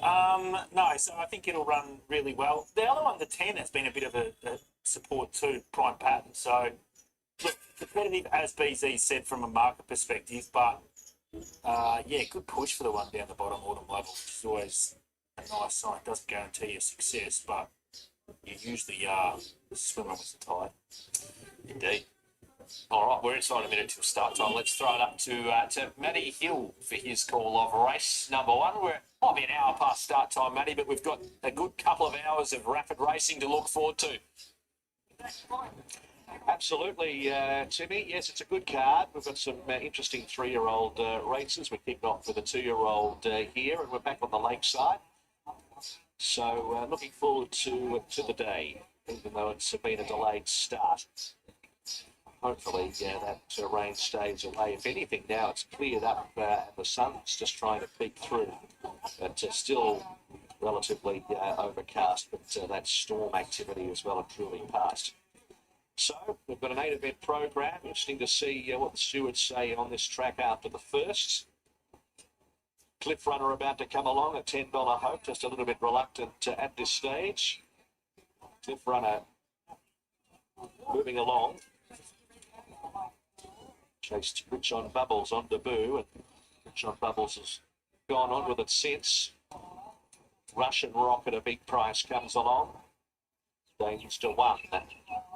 Is about to load forward, and that will be the Autumn Lover to be the final one for the running of the first. 1400. Racing about to get underway after a delayed start. They're ready. Russian Rock bouncing about. We're away. Russian Rock missed the kick about a length and a quarter, and Hydro Bomb goes back to second last. There's a real line of them. Kadira's up there with King's Address and also Autumn Lover the outside. Beginning nicely was Optimus along the rails. After 200 metres, King's Address is going to lead Autumn Lover, and booting up in between horses, Harkissan is also looking for a forward position. It's third one off the fence outside of Optimus. A length and a half away in the field, then is Kadira. Dame to one back in the field, got a check there. Sixth along the inside is Russian Rock, and they were followed by Cliff Runner, who's 3 wide and back. They were followed by Prime Pattern, Hydro Bomb, and Danes to one as last of all as they descend the hill. 700 metres to go. King's Address took a little bit of a bit of the sting out of the speed here, about 3/4 of a length to Autumn Lover second. A length and a quarter, Optimus third.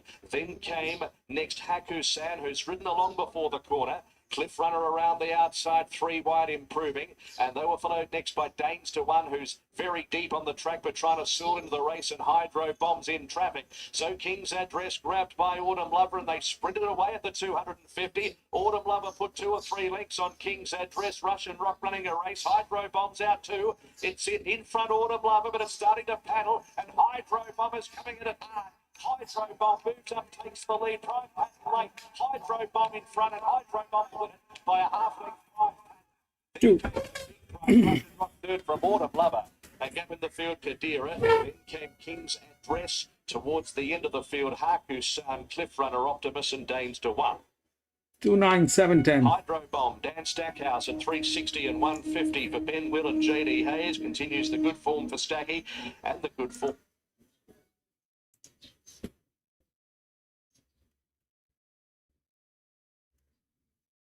2, 9, 7, and 10.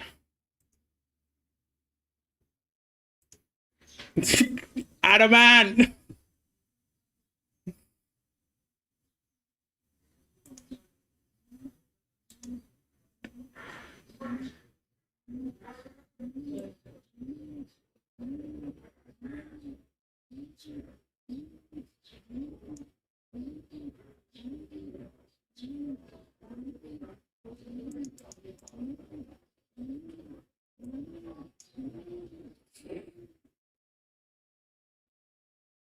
that basically is the whip report, which is bad. If that happens, then it will be difficult.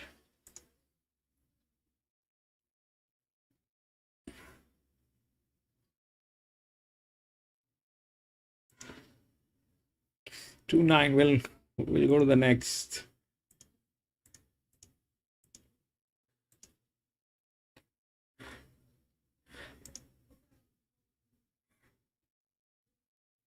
Five has been scratched.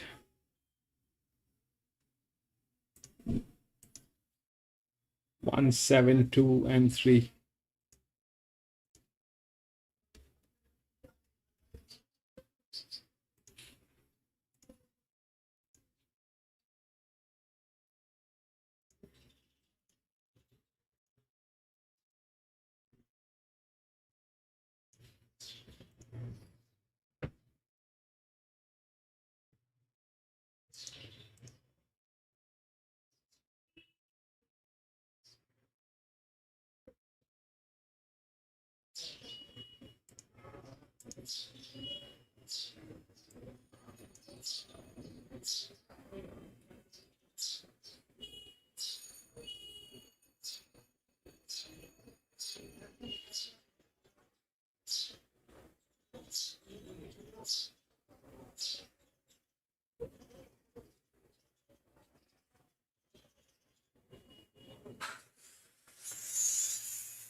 No, I think it is, the odds are right. I think it is 1 and 2. I think it is right. Where will it go wrong?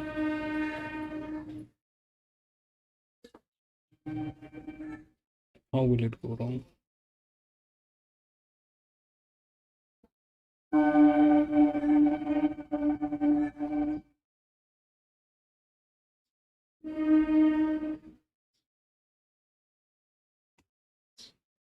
I think it's 1 and 2. Then where will it go?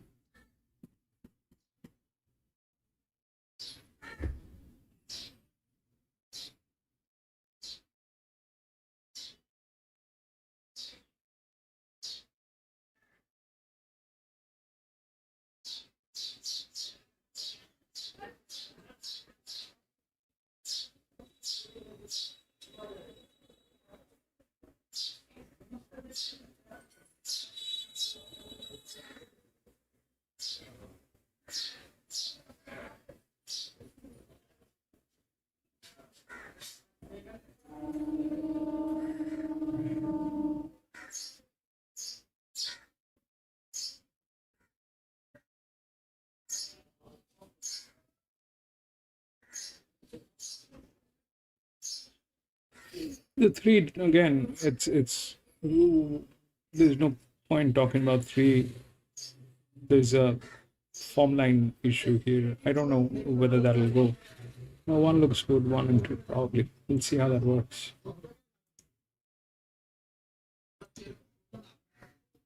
1 and 2.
I mean, if the 3 kicks in, it'll be very difficult to stop the 3 if the 3 kicks in. But problems are here. The pressure is high. There's a jockey mismatch. God knows what that'll do. Plus, it is not enough form line. 1 probably. 74. 74.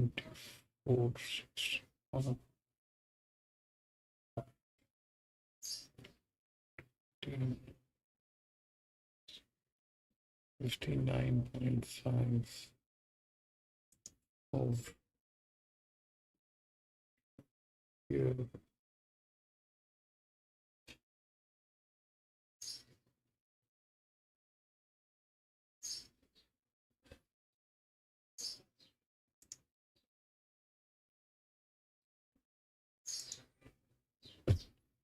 $132. It's 1 probably. Let's see how it works.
He was good through the line. He should be improved now.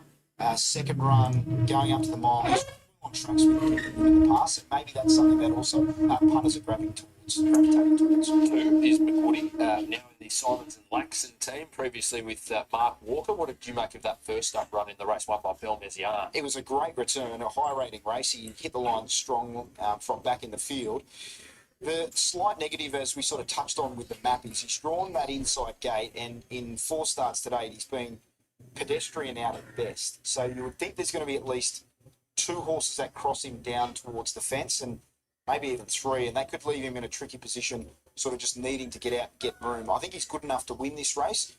He's just going to need sort of things to open up for him at the right stage of the race. Your son had a good run on debut at Kyneton and was able to win, beating Egyptian form. It was unusual to see how Will Gordon attacked that race tactically. From an inside gate, he showed speed and then he handed up. You don't see that too often from a Gai Waterhouse and Adrian Bott-trained runner. But the horse was still good enough then to offer slow speed, quicken when the gap opened towards the inside. So I think it was an encouraging debut. Should only be improved by the run. Nice looking son of So You Think. Steps up in trip from the right stable. He's going to be right in the mix for sure. Chili's, he resumed at Pakenham over 1,400 metres. What did you make of that performance? Well, he comes through the same race as Obvious, and he just didn't have as much dash there. I think he's going to be a sort of 2,000 metre, maybe even a mile and a half horse, and his wheels were spinning when the sprint went on, but he did pick up nicely through the line. He gets up to the distance now of a mile, which I think would be more to his liking, but he still may be 1 run away. Man of the Seas had a couple of runs over 1,400 metres, which is a nice platform for this race, and he's a last start winner. And he's led twice over 1,400 metres, and the form out of his first up run is quite solid. And then he beat Wanban, who, if anyone was watching Yarra Valley yesterday, absolutely bolted him. So the form has been enhanced to a degree. This is a decent step up in grade, but he's an improving horse that's got some natural speed. You'd think he'd be putting himself somewhere near the front. Mongolian Myth yet to win another race this preparation, but has rarely run a poor race.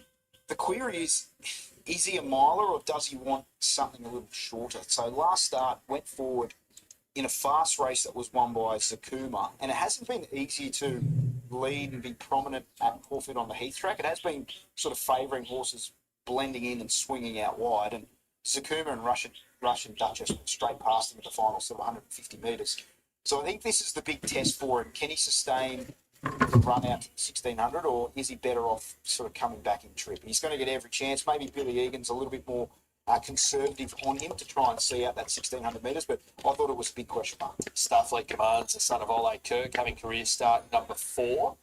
The blinkers going on is a positive gear change, but he was fairly plain in a listed race in Adelaide last start, in the race that was won by Bootlegger. Canay sort of finished second. We'd seen Canay be, midweek standard here. So while it's a listed race by title, I don't think it's the strongest listed race we've ever seen run in Australia. But he looks up and about with the blinkers on. He might be improved with that performance, but he needs to do a little bit more, in my opinion. Obvious on top for you here, BZ. Yeah, I thought this race was a little difficult. I didn't have as much sort of clarity as what the market is. I had him favourite, but I didn't think there was sort of a lot separating McWoody, Your Son, as the top chances. I would be a lot longer in the betting with Mongolian Mission than what he is at this point in time. But, he's performed well on wet ground previously, so maybe that shower that come through that sort of put a few mils onto the track could really play into the hands of obvious. Well, I'm against you here, BZ. I'm going to go your son on top, number 3 from the art. Really nice looking horse this. He's not your typical So You Think. He's not as pretty as what they usually are. He throws more so to the damn side in regards to how he's good looks, I suppose you'd say. But he's an old-fashioned looking horse, really strong, good body type. And I thought he presented really quite well. Obvious would be my second pick. He's a really nice looking horse, very fit, touch tense. Most of them relaxed really quite well. I would just say Man of the Sea was one that was getting really quite warm in the yard, but most of them were pretty good. Just $3.30, $4.60 for your son, and Mongolian Mission $4.60 as well. Strathalbyn, the loading process is underway. Let's head back to Terry and John for the next event there. Thanks, Tim. They're just starting to load here. That is the EW anyway, PC. We felt it was a match in 2. You've got the The lowest pressure line on that top, horse. but you did sense the danger might be the 10, Mickey Tango. Cristiano's clearly got the best form in the race. He Fuck. made it black type level last start. He wasn't just Started great. showing He got something beaten else. 3.3 by Bootlegger at equal weights. They started showing something else. That's anyway the front runner, PC. The 2 is basically a front runner, but we'll see how that works. That's the EW, but 1 probably is the right order.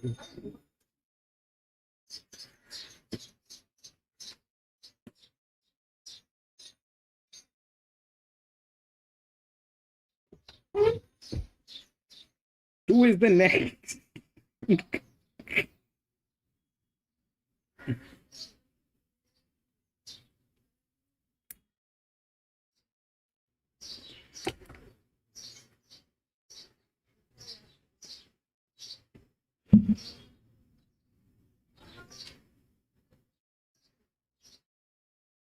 No, it gets back the 2. The 2 is good, PC. There's no doubt. The 2 is good. But right now, the question is not which is good, which is bad. Right now, the question is which one will get through with the wet ground. The ground, they haven't said anything about the ground, whether it is heavy or what. Do you know what the ground is, PC? Is it heavy, hard?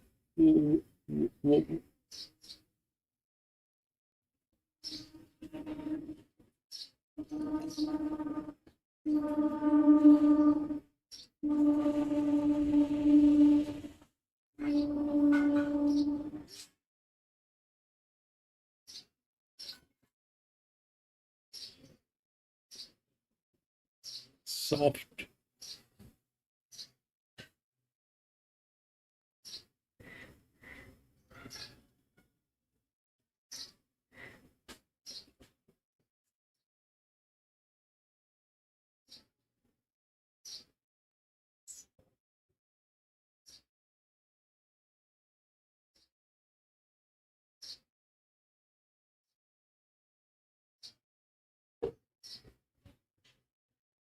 Soft 5.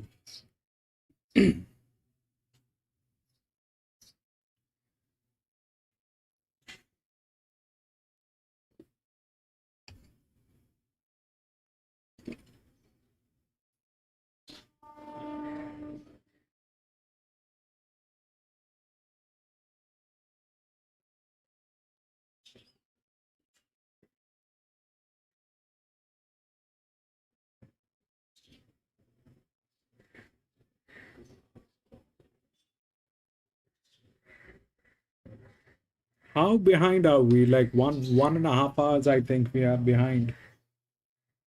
So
We're around 35 seconds away from these runners being set free. BZ is with Obvious, a $3.30 chance with points bet ahead of Woody, Your Son and Mongolian Mission in for fourth. Let's head to Matty Hill for his call of race number 2, the Tile Importer Handicap. Yes, fast and furious stuff. Thank you, Timmy. This is the Tile Importer, and so the narrow tote favourite is Obvious at $3.80. With the second elect 450 mark Mongolian Mission. Pitt Stanley getting further opportunities riding here for Jay Waterhouse and Adrian Bott on the back of his successes. Cup races in Tasmania and also South Australia. Now, Your Son about to come along. It's in the hands of the clerk of the course. Chili's also waiting its turn. They're getting close for the second race. Complete contrast. If the 3 runs, then the 1 is upside down. The 3 doesn't have the form line, it's getting tailed. Now going in riderless, Man of the Sea. Man of the Sea goes in, and to complete it will be Chili's. Second event with a field of 7 to go. Geordie Childs on Chili's completes it. They're ready. The traditional 1600 metre start here on Lakeside. Starter Richo has them. They stand well. Away they go. Pretty good line. If anything, McWoody just along the inside was a touch slow, and also going back towards the end is Starfleet Command. Beginning well was Man of the Sea, and straight into the lead by a length and a half to Your Son, and then came along the inside Mongolian Mission, and further back one off the fence is Obvious, who's going to get a lovely trail. McWoody is fifth along the inside, a length and a half Starfleet Command, and last of all this Chili's. So they continue their journey towards the 1100 metres, and Man of the Sea is dictating here, just on the steel fractionally, but led by a length to Your Son second. Third is Mongolian Mission, followed by Obvious, a length and a half away McWoody. Then came the outside Starfleet Command, and 2 lengths away to Chili's, whipped in the field of 7 as they head towards the halfway marker and the downhill run. 800 metres to go. Man of the Sea is the front runner and has really controlled this from Your Son second. Mongolian Mission is third, and fourth is Obvious. 2 further back in the field, McWoody, Starfleet Command, and last of all is Chili's as they approach the turn. 600 metres to go. Man of the Sea is the leader and just starts to dial it up, and as a result, Your Son is dug up by Stanley now to stay in touch around the home corner. Gliding around the corner, 400 metres to go. Man of the Sea by a length and a half to Your Son. Stanley is up it for the red. Mongolian Mission whacks away, and here's Obvious now joining in with on the outside McWoody. It's the favourite Obvious going to the lead. Obvious draws a neck in front of Man of the Sea, and then McWoody who's staying on. Obvious 100 metres to go. McWoody's going to give it a run. Obvious joined by McWoody. 2-1. 2-1. Jesus Christ. Your Son from Mongolian Mission against Chili's, and a longer gap to Starfleet Command last. McWoody the winner. Good training effort from John Simons and Sheila Laxon. McWoody wins after running 5th over the 1500 metres here behind Bel Mazian. Of course, running the Derby back in November, but has had this colt back in fine fettle. McWoody wins. Number 2, Dan Stackhouse, John Simon, Sheila Laxon with the 60.5 kilos, has run over the top of Obvious second. Luke Cartwright for Greg Urell, and third will be just holding on Man of the Sea on the inside of Your Son. So 2, 1, 6 and 3, 2, 1, 6 and 3. With McWoody successful, the colt by Alabama Express out of Queen Ouija, a street crime mare, owned by Miss R. McDonald, along with Skywood Racing and A. Wolf.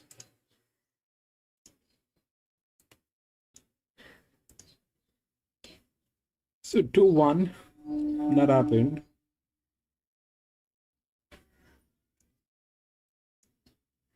Six and 3.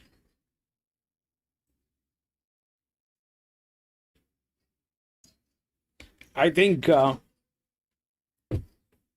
Jimmy had all of them. Jimmy had all of them. Jimmy, did you get that?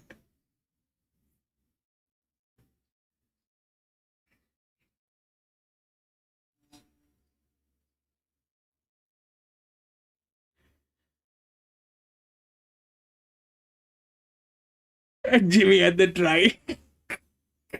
216, baby, yes. That was difficult. Yeah.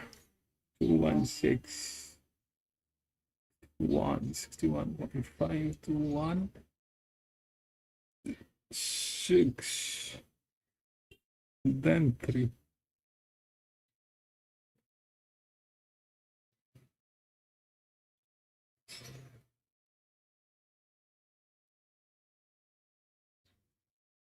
We'll go to the next. 3.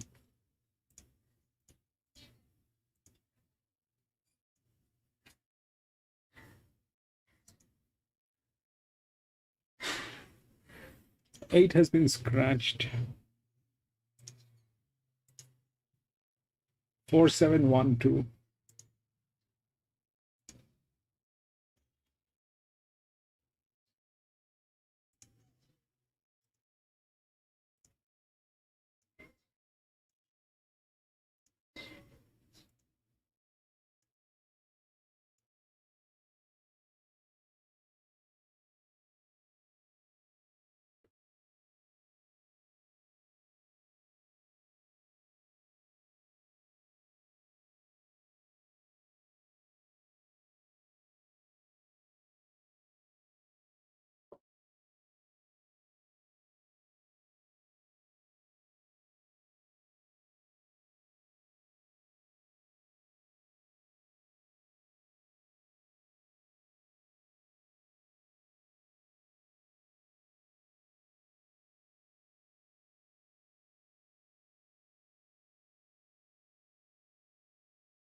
Three is a check. I don't know if the 4 will win. It's the same thing as this one, the 1. But yes, it is there in the game. Problem is 0.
Well, see, I'm not going to get into it. So the 4, which is there, it's again the same thing as 1. Okay, the 1, 2, they will have that. That's the pair, but 2 won't because of low pressure, and it could not handle it. And it is a 3-year-old. That was the best form line that was there. Okay. So that was for a 3-year-old. This is again a 3-year-old. The best form line is on 7 and 4. These two, all right? Problem is the 4 doesn't match. The 7 is a better match, which is there. When it is 3-year-old, they're both zeros. So very difficult to understand what will happen here. Very difficult. I'm not going to get into it. So what happened in the first one is when it is 2-year-old, 3-year-old, it is all form line. Okay, that's all form line. There's nothing more, nothing less to it. It is all form line.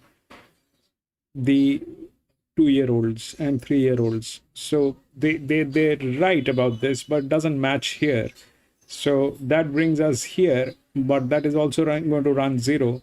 I'm not sure about this. I'm not going to get into it. We'll see about the next one.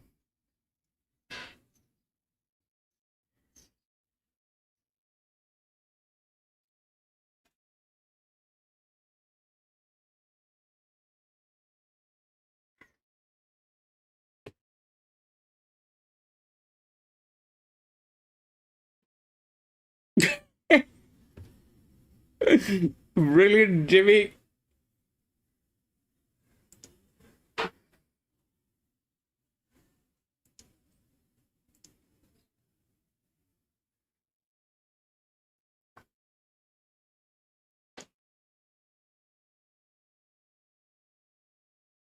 The ranking is probably 1.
on Sandown Lakeside. Who would have thought? An hour's a long time. Cavalry Scout is horse number 1 for Kiramara and Ben Allen. Barrier 2 resumed at Sandown over 1,300 metres in the race won by Dirty Look. He's got a lot of natural speed, and he returned as a gelding first up over 1,300 metres, and he went quick. He was favoured in the market. It was a solid effort, but he did get tired late. They've opted for the blinker on the near side for the first time, and they've also come back in trip slightly to the 1,200. So I've got him mapped as the leader, and he might be improved from that first up run. Fast Opal had 3 runs in his first racing campaign, and albeit without winning, all 3 of them were pretty solid. Yeah, I have to agree with that. And he ran in some decent maidens. Like, he was not beaten that far and had excuses when held up behind Redders and Lapland at his first career start. You know, they've gone on to sort of win a few races between them. And then he was narrowly beaten behind Rock Them Jewels, who's won. You know, Heavenly Conquest has come out of that, just kicked. There's been some decent form from that Sandown race in the 27th of August, and then he started, you know, pretty firm in the market again, and wasn't that far off winning when third behind Abuchi, and he led on that occasion. I just would have liked to have seen a little bit more from his jump outs this time in. Like, I don't want to be overly critical, but I have seen him trial better, and I was expecting him to be a little sharper, so that's just sort of in the back of my mind. Mark Zara rides Interrogate here for Anthony and Sam Friedman. Debuted in the race won by Baganov at Echuca up there on Cup Day. So it's a country maiden, but I think it was a handy enough event, and he had a lot of excuses. He was slow out, and then when he was trying to improve, he was held up and didn't get the chance to sort of get to the line clearly until the race was basically all over, and it was a pretty slowly run race as well. So there's a lot against him. You'd like to think he'd be better for the run. Marks are on, coming straight to town. I think he's a good enough horse, so I'm not going to be surprised if he wins. If he is going to win, I believe he'll be the one that will be running over the top of the line. 4 is our favourite Santana. Is today his day? Well, the betting's saying he's the most likely winner, and I'm going to tip him on top as well. Like, he resumed first up as gelding, and he ran really well. It was 440 into 370 behind Melian. Melian had trialled well and had the benefit of a run, and then last start he looked the winner and was just picked up late by 10 Warriors, who has been very consistent through strong maidens and even the Future Stars Series final. So he'd been in some decent races. And the slight knock here today, if there is one, is the draw. But yeah, maybe Luke Curry can just sort of slide forward and get him into a position. He has the winkers going on. He looks terrific. I think it was the first time in his 15 or so starts that Hutchie had tipped against 10 Warriors, and it was the one race where he actually was able to pop up and win. Western Minor here for Stephen Brown and Jamie Mott. Well, hard to be too critical of a horse having its first start, but I didn't think his trials were as strong as some of the others that have been prepared for this race, and he'd need to be very good to be winning this on debut. Blinkers on for his first start, but I still thought this was a leap of faith. Gee, Matty Raymond and Paddy Bell will be getting fired up with Warrnambool just around the corner, Zed. They've got Zaccardi having his third start here. The team's going really well. John Allen is their go-to jockey at the moment, and this horse has had 2 runs that have been okay at both Ararat and Warrnambool. I think the depth of this race is a lot stronger, but the key addition here is the blinkers going on. So maybe he's just been a horse that's been waiting a touch, because he's trialled a lot better than what he's produced on race day so far. As you've touched on previously, Avenue Montaigne, first start for Graham Begg, previously with the Waterhouse Bobcat. She's the X factor in this race. She's had 3 starts, and she was tested over a little further last preparation by Gay Waterhouse and Adrian Bott. They started her at a mile and then started her at 1,400 and then went to a mile. Whereas Graham Begg seems to have sort of gone down the path of keeping a little bit more speed in her legs. Look, she jumped out over 800, then she looked very zippy over 1,000 metres. And now here at 1,200, she might get over a bit more ground in time, being by Piero, but I think she's sharp enough to win here fresh at 1,200. I've got her second pick, and I think she's going to be right in the game. We're hoping today's the day for Santana, though, Zed. Look, he's getting short enough. I've tipped him on top, but I don't know if I could back him at that price. I've got the market a lot closer between Santana and Avenue Montaigne, and then down to Cavalry Scout and Interrogate. So I'm 4 to beat 7, 1 and 3, but I don't know if there's a lot of edge in sort of the price of Santana at this point at 225. Well, if you saw him in the flesh, BZ, you'd have a bit more confidence in Santana. He looks absolutely phenomenal in the yard. Couldn't look better than what he does today. So I've got him clearly on top here. It's a nice quality race, this, as you'd expect. You put a $100,000 prize up for these future stars. It's going to be a nice quality race, and there's some nice horses in it. Of the rest, I thought Cavalry Scout looked as good as I've seen him. He's a really nice horse. Interrogate presented well. I thought Avenue Montaigne, first time seeing her, she had a little bit of improvement to come. But as I said, I don't know it, but that was my gut feel. Final check of the market here, 225 now for Santana. So this has been a good go. Avenue Montaigne, second line of betting, $4.20, just slightly easy out from $3.90. Cavalry Scout, $4.60 has been slightly easy as well. And Fasto Bullet is a $7 chance. 5 for 25, one leg fails, get a bonus back at Sandown via the payback. Yeah, Jetty. Gambling with for free and confidential support. Call the number on the screen and visit the website. Let's catch up with Lee Allen representing Kieran Martin, who have Cavalry Scout here, the top weight in race 3. Thanks for your time as always, Lee. Cavalry Scout, I like what he's been doing his first 2 starts today. How's he been between runs? Yeah, he's been good. He has been showing more at home than what he has put on the track.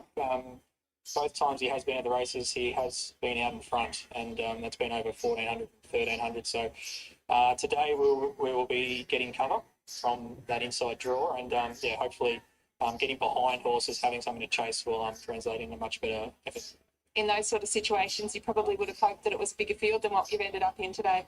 Yeah, it's true, but yeah, I've just instructed Ben to get some cover and get on the outside and get clear running that way. So we'll see how it goes. Yeah, we've forced our hand a little bit to go to 1,300 to the slightly better race or richer race last time out. So yeah, the 1,200 will suit a bit of cover, and hopefully he's finishing his race off much better. You bring a nice team of horses to the races this evening. King Tut, how's he?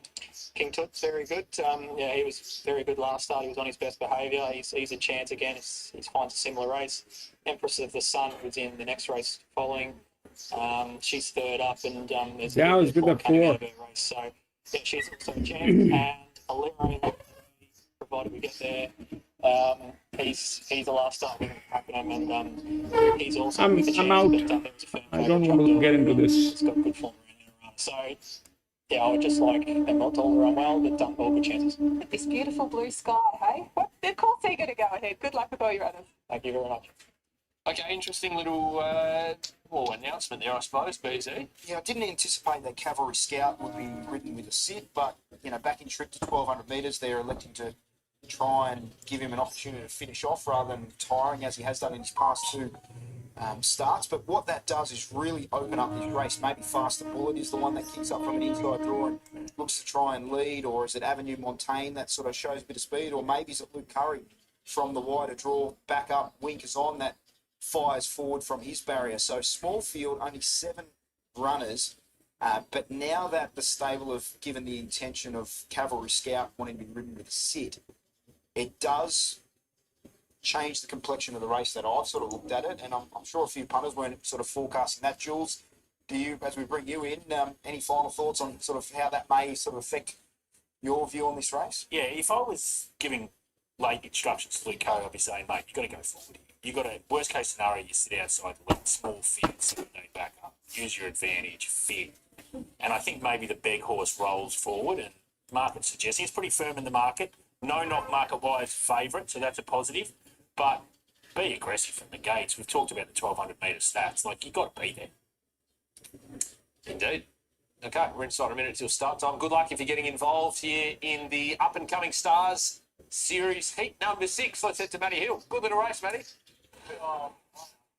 Great stuff, Timmy. I was happy to stick with Santana on the strength of its run, particularly behind Malian. It was a good effort that where he was held up and with equal luck would have stretched Malian and then was just run down by 10 Warriors.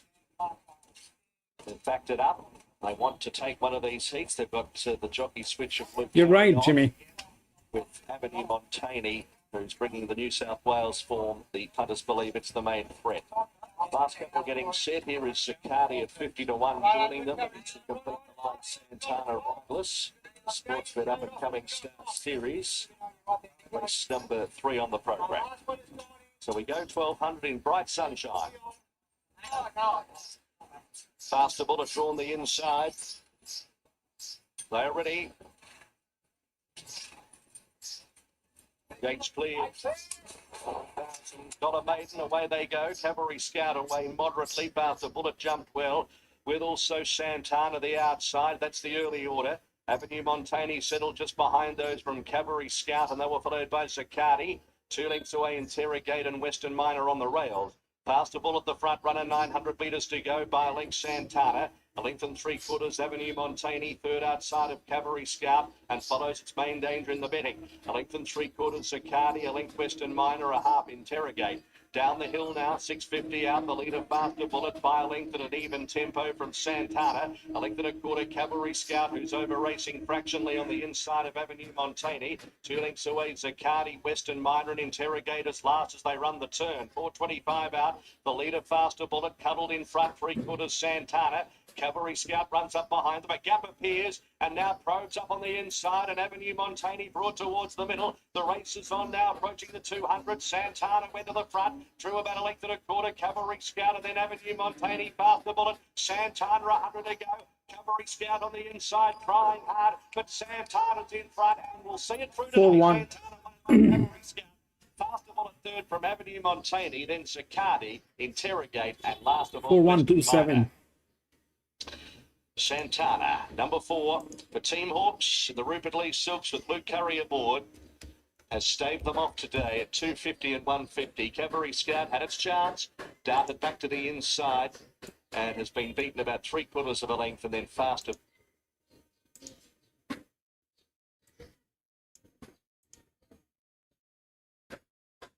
So 4,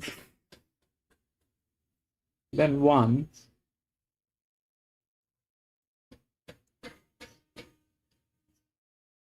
4-1. It was the low, 4-1. And 2 was here, and then 7. So 3 did not get through because of the form line. So 3-year-old Gildings will not go through without the form line. And then 2 and 7. 2 and 7. Okay, fair enough. Dows, you got the 4.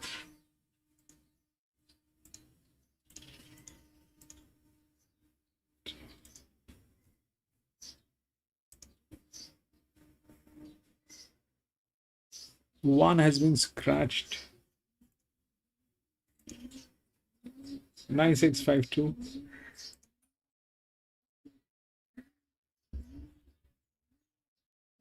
Nine six five two.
So now, this one happens to be a very strong class, okay? So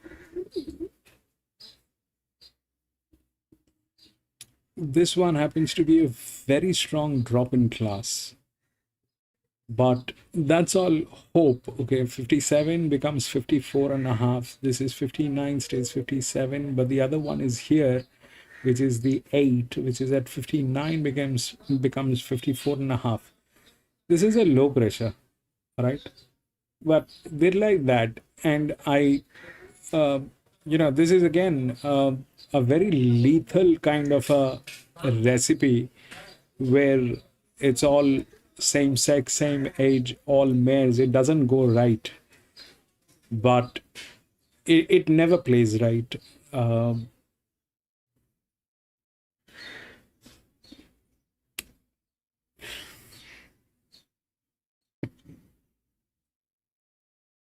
So that's the highest promotion. That is the highest drop in class. Then it is here.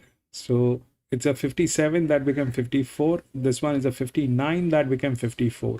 So obviously this one has more strength in the race. Okay, the 8, but they are like that. I don't know if they will do anything good or bad or whatever, and this thing always goes wrong because there's something else that will happen, and God knows where it will come and kick from. Point is this, that if we have to do a ranking on this, probably we are looking at, if that's, we can't do that. That's like that. It works with here. But now we have a pressure line here, which is the 5. So the 5, let's see, 5, 56, 2, 4, 32. But in this case, here is the thing, but it's not a match. So this one stays 5. And then probably 57, 58, 58 become 56. Will it drop here, 52, 56, 9, 57, that's the highest, 58, that's the heaviest, 3. Plus it's a 2100 meters, so yeah, 5.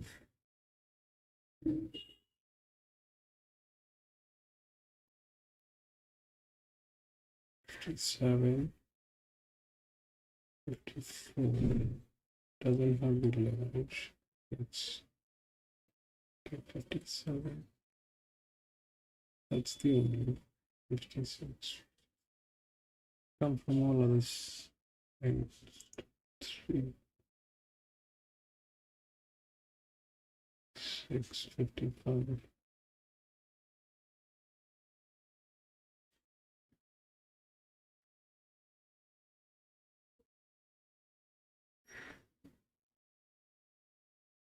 150, 155,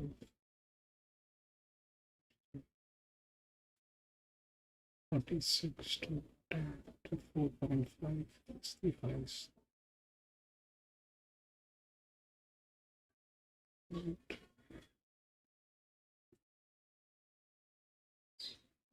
This is not in a position to win, is it?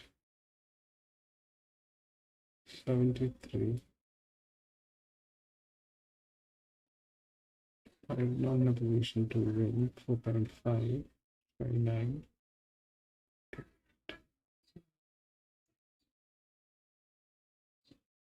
5. 9. this one doesn't have a formula. This one has a moderate formula.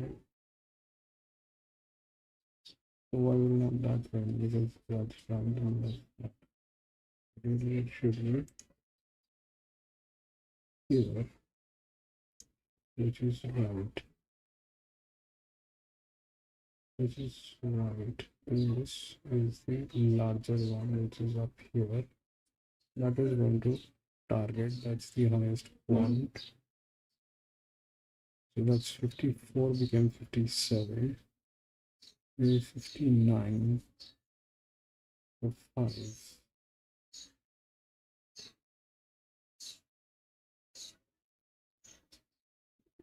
Six. Probably not in a position to win. This one, this one. I don't know. This 5 probably has the best arrangement, but things can go wrong. This usually goes wrong. But a 2100 meter basically is a steep thing. Generally, 5-year-old mares have a upper hand, but that happens when it is like cold gildings and mares and everything all in one place. This is a all mare. I'm still going to be out. I'm not going to get into it. 5 is good, but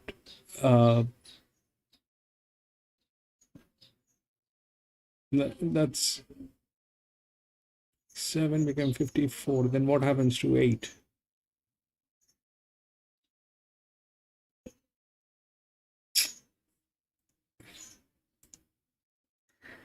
We'll see how that 8 gets placed. I don't want to get into it again.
Beyond 1700, and she's never really been tested beyond that either.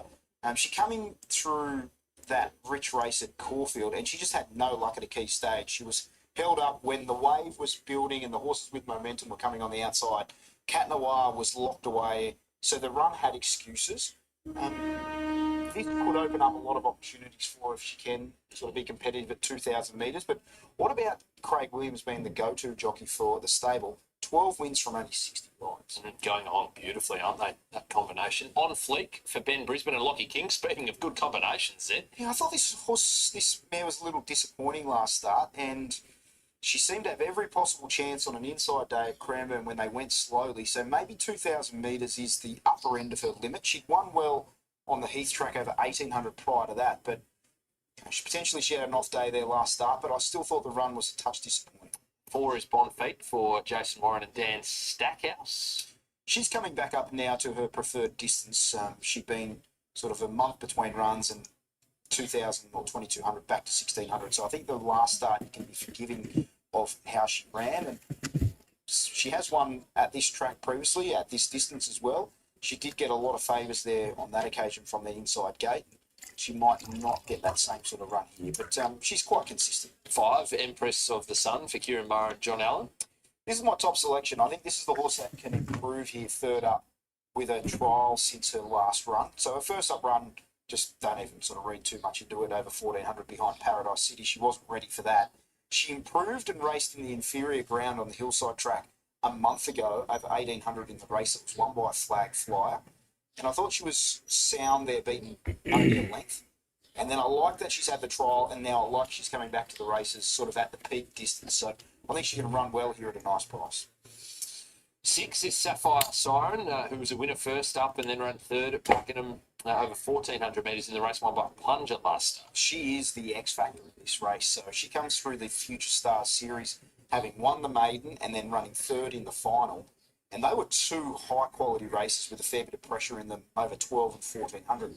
She is by Highland Reel, so a pedigree indicates she may see out 2,000 metres. If she can jump from 14 to 2,000 metres off that preparation, you know, she's a really nice horse. It's a proper test. You'd expect she's going to go forward, but she's a really nice, lightly raced mare for Billy Papa. Indeed. Pink Shandon for Glenn Thompson and Dean Yendall. Barrier 1, a last start winner, beating Super Mirage, thrashing that horse at Wayne Parada. May have got to the best part of the track. There was plenty of pressure on there, and she was the sort of last horse standing, getting to the outside and zoomed on by. This is significantly stronger, but she's racing well. Broadhurst for Liam Howley and John McNeil will get a pint. Oh, it's out. Sorry, Zed. Lady Tinkerbell is horse number 9 for John Simons and Sheila Laxon. She's racing well this preparation in easier grade. Like, she only picked up her maiden sort of 2 starts ago and put them to the sword on that occasion. Then last start, she, in what ended up being a slowly run race, she just got too far back, and you know, she made giant strides late, which is sort of been the key to a lot of her performances. She gets back and hits the line strongly. But she gets down nice and light here to 52 kilos, because that's the minimum weight that Jackson Bradley can ride at. And I can see why the market is giving her a big chance, but I didn't think she was deserved to be as short as what she is. Almago looks like it will struggle at this sort of level. Yeah, I think it would be better placed in something a little easier, and the market's indicating that as well. Like, she's racing okay in sort of 62 grade in the bush, but this is a significant step up. Empress of the Sun on top for you here, BZ? I think she's a nice price. I think she's at the stage of a campaign where her first couple of runs have just been there to build a fitness, and now she should be ready. Trial since the last run, and you're getting a good price to find out. Sapphire Siren, I'm assuming she's going to be near the lead and might be hard to run down.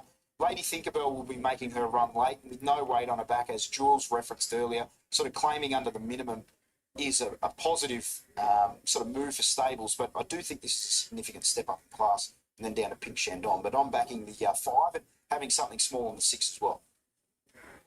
Well, this is a low confidence race for me. I thought that it was a pretty even mounting yard from where I was standing. I'm going to go Pink Shandon on top. I'm not sure if she's up to this kind of class. I do feel like it was pretty even looking at them, but she looked outstanding in the coat, really nice and fit, comes off a lower grade race and a win, so hopefully she's got a little bit of confidence out of that. On Fleek's another horse that presents pretty consistently, but as is touched on, most of these girls... Even they are stepping out.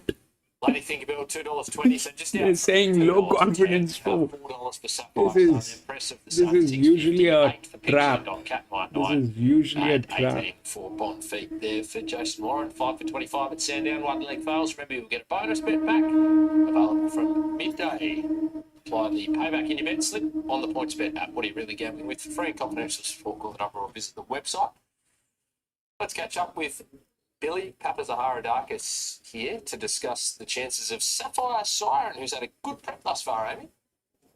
Yeah, she certainly has, Tim. Sapphire Siren, you've got her ticking over beautifully. She's been very consistent. Yeah, she's. I think she's still going all right. You know, big step up in distance. So a little question mark there, but I think she'll be all right. Once she gets a bit of cover, and she should be all right. Being by Highland Reel and out of a Stravinsky mare, she's definitely bred to get this and more. Yeah, 100%. The owner sort of wanted to do it 359 and find out if she could stay. I'm pretty sure she can. Hopefully it's today. How are you going to ride it? Well, hopefully we'll get a bit of cover and and finish off. Good luck. Yeah, thank you. Good little nice push there, short but succinct from Billy Pap there, Zed. Yeah, well, she's led and showed speed over 1,400 and 1,200, so it'll be a big effort for Sarah Nugent, just with the natural speed that she's got, to be able to get her to be ridden with cover. Like, there are some horses here that can go forward in Cat Noir and also on Fleek, but it looked as well, the way I'd mapped this race was Sapphire Sign, just because she's coming through shorter races and has shown speed, that she might just lob sort of near the front by default. But given what we've heard there, maybe they're just going to be sort of looking to restrain her. So there could be an option for maybe to get into that 1-1 position. Cat Noir may come across from the outside. Non-Fleek might just lead this now by default, with Empress of the Sun probably just getting a sit in behind the speed. And then you've got horses like Pink Shandon, Bonfate, Almago, and Lady Tinkerbell that are sort of likely to be in the second half. So that gives us some information 3 minutes out that some people may not have been aware of, but it could change the complexion of this race, a bit like what we heard in the previous one. Indeed.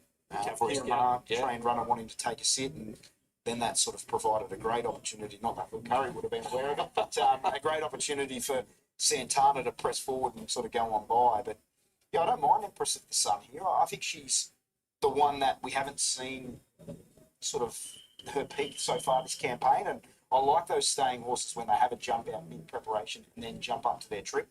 You just sense that the trainer's feeling, okay, you're still probably a little bit behind where I wanted you to be. We'll take you back to the trials, we'll give you a hit out, and then we'll get to the stage of the race where we want to sort of fire on all cylinders. The horse that won at Pakenham last Thursday night for the Mars Stable looks to have a similar sort of pattern to this man. Good info from our man BZ. Jules, did you have an opinion here, race number 4? Damage was done early with this Lady Tinkerbell, the sort of early price they wanted to take. It's flattened out now. There's no real knock against it. Empress of the Sun just in the last sort of couple of minutes is tightening up, so that's a positive push from a market perspective. But yeah, tricky race, I thought. She's savaged the line, the favourite Lady Tinkerbell, in her past 3 starts, albeit in easier company, and she's had a lot of energy left in the tank because they were in slowly run races and she was out the back doing not a lot of work. So she was like a coiled up spring waiting to explode. But that's one thing, it's hard to ascertain, but in a race that may have a little bit more pressure, and if she can still finish off in that same manner, she's going to be awfully hard to hold out. Not all horses can do that when they do sort of go up in grade and the tempo rises. So that's the tricky thing that sort of punters need to try and put their finger on. But I can see why she's been well supported. I just find she's a little bit short for a horse that's going to be back in the field from an inside draw. Yeah, totally agree. I think probably the key hope for you is if you're with the favourite is deep into a prep, probably going to be at peak fitness. This has to be a peak front. Thick. Yeah. So if you can't do it now, I'd be saying you ain't going to do it again in this grade. Be worried about it, but it gets this opportunity sort of down under. Let's see how it pans out. Here's Matty Hill for his call of race number 4 for the fillies and mares over the 2,100 metres. Interesting little race, Timmy. As they get set, being on the Lakeside track, starts at approximately the 200 metres and then down to the post and a lap of Lakeside. Bonfet goes in. Dan Stackhouse, who's won 2 races so far, El Margo, has gone in. His halves quote opened up at 151. It's now 81. The Bolter's odds. So on the tote, 240 Lady Tinkerbell. Jackson Radley claiming the 2 of his 3 kilo claim, getting down to 52. As Cat Noir got squeezed out late in that country final. Here's Lady Tinkerbell joining them. And it'll be Cat Noir, the final one to join them. On Fleek, in the meantime, has gone up with the barrier blanket rideless. So they're just about ready. The Locket LED.au handicap at 2,100 metres. as Craig Williams is bringing Cat Noir forward, and the field is set. 2100. Stand by for a start. And they're racing. On Fleet just took a little lunge there. It was last to leave. Empress of the Sun began well with Sapphire Siren. Sapphire Siren led, and it's about 2 lengths in front of Elmargo in the early strides, and also our white Cat Noir. Empress of the Sun is fourth on the inside. They were followed by Lady Finkerbell, Bon Fett. Pink Shandon is on the running rail second last, and at the back of the field is On Fleet. Out of the straight with 1,700 metres to go, Sapphire Siren with Cat Noir the outer. Cat Noir interviewing for the lead, and is going to eventually lead with Elmargo up to third. Empress of the Sun is fourth. It's one off the fence. Pink Shandon fifth, the inner. It's stopping and start to tactics here at the moment. Lady Finkerbell is third last from Bon Fett and On Fleet. To the back, 1,400 to go. Cat Noir is the leader by a length and a quarter at a steady tempo. Elmargo second. Sapphire Siren eventually got the trail it was looking for. Third in the box seat. A length and a quarter, Empress of the Sun. A similar gap, Pink Shandon. Then Lady Finkerbell past the 1,200. On Fleet up on the steel second last, and Bon Fett is at the back. So they progress past the 1,100 metres. No pressure on at all, where the leader is Cat Noir. Cat Noir at a slow tempo, a length and a quarter in front of Elmargo. Sapphire Siren third, a length and a half, Empress of the Sun outside of Pink Shandon. On Fleek is third last pulling, then Lady Finkerbell tracked by Bon Fett as they are about to descend the hill at the 800 metres. Cat Noir given every chance in front by Willow by a length and a quarter, Elmargo. Sapphire Siren third. Empress of the Sun has had a good run. Pink Shandon tracking it as they now hurtle down the hill. Further back in the field on the rails is On Fleek, and then came Lady Finkerbell, who's just nudged along before the bend, and Bon Fett still 7 off the lead. So it's Cat Noir with Elmargo. They run the corner of the 400 metres. Sapphire Siren extricating away from the rails. Bon Fett's riding the fence. Empress of the Sun trying to join in. Then On Fleek behind those, with on the outside Pink Shandon and Lady Finkerbell's the widest, trying to wind up, but Bon Fett riding the rails drove through. 200 metres to go with Sapphire Siren getting out. Sapphire Siren has pounced on the lead here. This is a training performance. 1,400 metres under 21, and she wins. From second, Bon Fett. Lady Finkerbell prominent for third with On Fleek. Then Pink Shandon, Empress of the Sun and Elmargo, and a gap to Cat Noir last. Sapphire Siren, T.O. Nugent, 470 and 180, had the smother after sitting up on the speed in shorter races and burst out of the pack. Bill Papa Zara Radakis, the mare by Harlan Reel, at start number 4, win number 2 with T.O. Nugent aboard. Sapphire Siren the winner. Second, Bon Fett, given every hope by Dan Stackhouse. And just when it looked like Dan was going to get a treble early, Sapphire Siren has pounced out of the pack. And third, it's very close for third, with on the outside Lady Finkerbell just nudging out On Fleek, and then Pink Shandon. They've clocked 2:15.74 in a race where they absolutely sauntered. To give you a bit of an idea, that's about 8 seconds outside of the track record, 2:15.74, with no class record listed. A length and a quarter by a neck, 6.49 and 3. 6.49 and 3 to the running of race number 4 on the program. So Amy absolutely nailing it with her pre-race interview, and we were told the tactics. Sapphire Siren jump.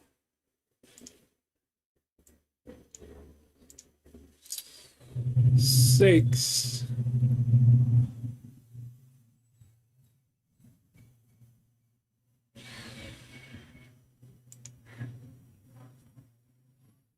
Four. 9 and 3.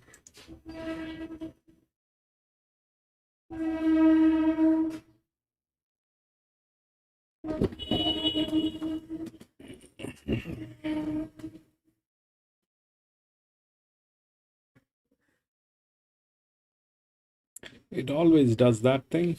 Anyway, that happened. It's 55. 45.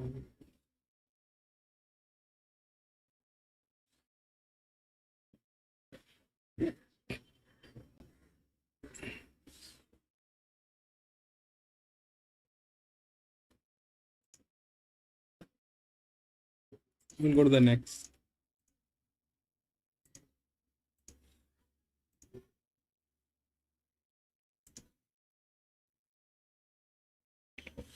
1-8-10 scratched.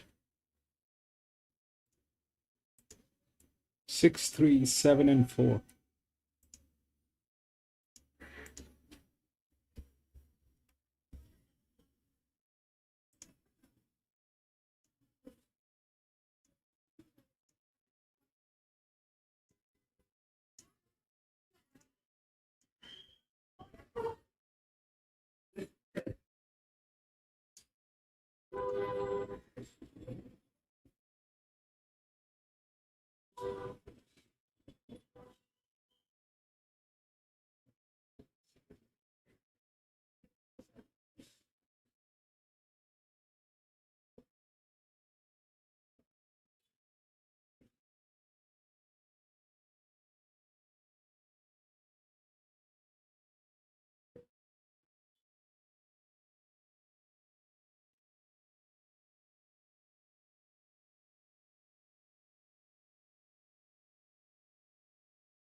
So the odds are right, but the point is this: the 3 is kind of like that. So I don't know.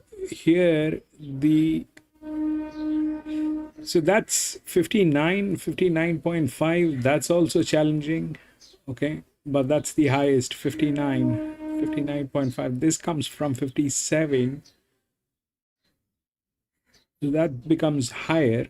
So this is a lower class. Now, when that becomes a lower class, at the same time, their thing is their form line is also like that. So now we have these 3 horses of the same class. Okay, these 3 horses of the same class, all 56. And out of all 56,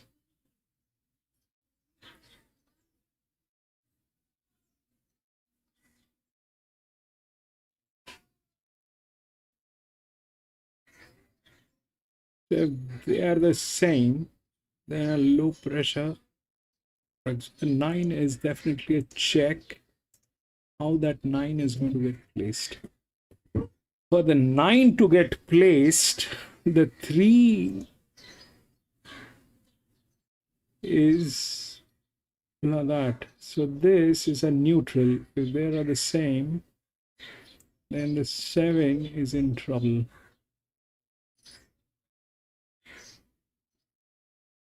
Then the 7 is in trouble.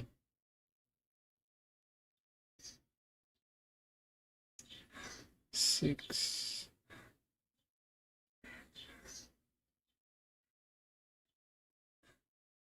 The 5 is 55. That becomes 59.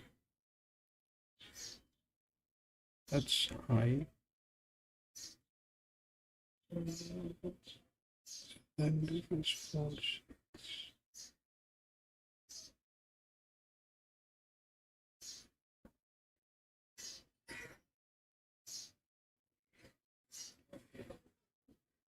Three,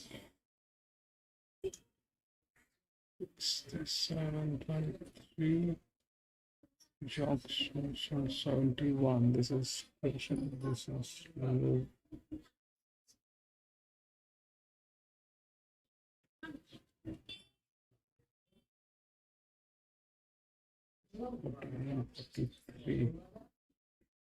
And they're all 3-year-old fillies. So then their form line will matter. 49, 50, 60 is very tight. This is not that. 55 comes from 59, stays 59, 57, challenging 60. 55.5, challenging 59.5. Matches beautiful. But here it is like the profit.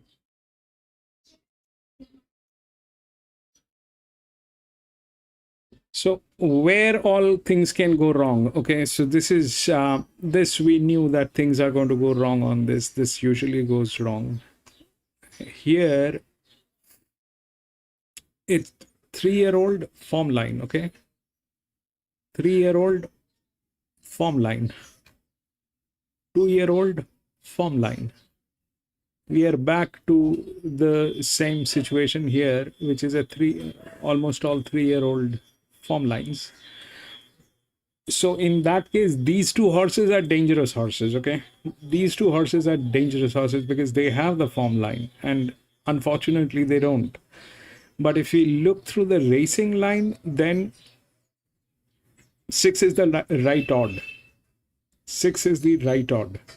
59, 67 by 133 at 177. Then 3 is also the right odd, but there is no form line. And 9, this, if they are the same, then this thing is in trouble because of being neutral. So plus it is from 56, it is chasing 59.5, has the body weight to carry. The match is also beautiful, but things can go wrong. So 9 is in between in some arrangement. The 9 is in between, but that will only happen if these two horses do not do anything. And why is like that is because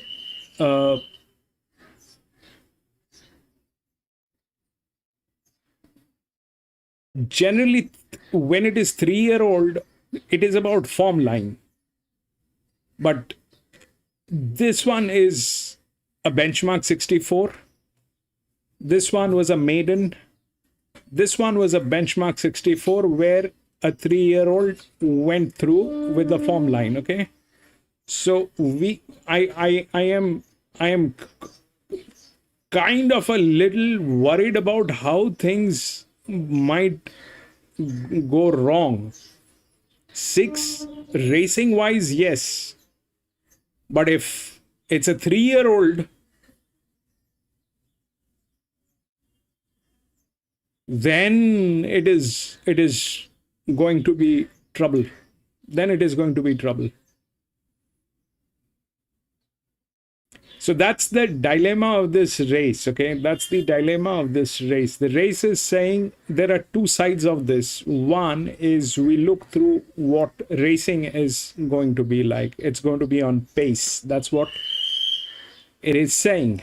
Okay, that's what it is saying. But when it is saying that, it is also saying that it is a 3-year-old race. So a 3-year-old race means that you need to be in form. I mean, horses in form will have better advantage than horses without any form.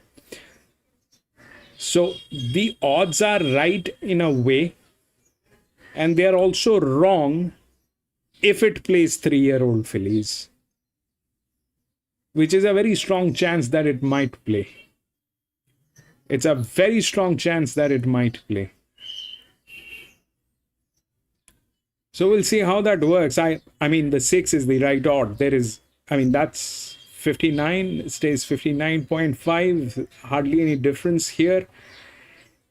The one which is challenging is a lot lower class, but put in as the highest here with the highest pressure line.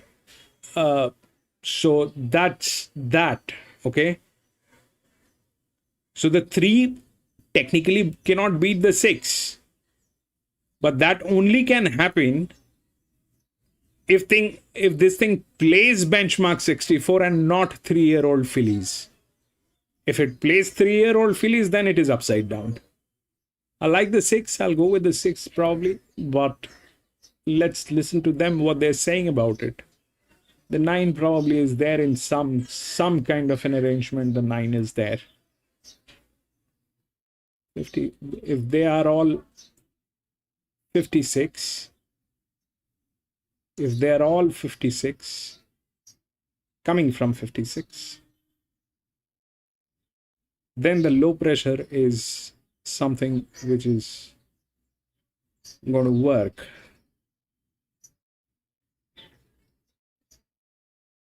I don't know how to show that here. We did not have any of those, but that's what generally happens.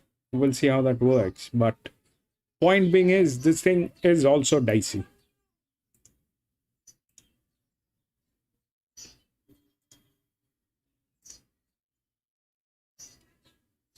I'll put the ranking 6.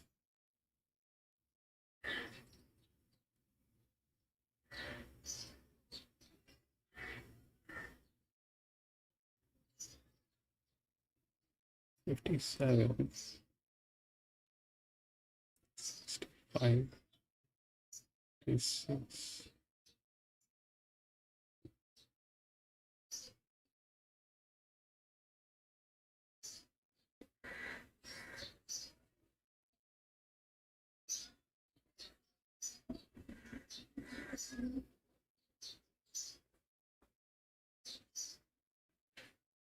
$6, $9.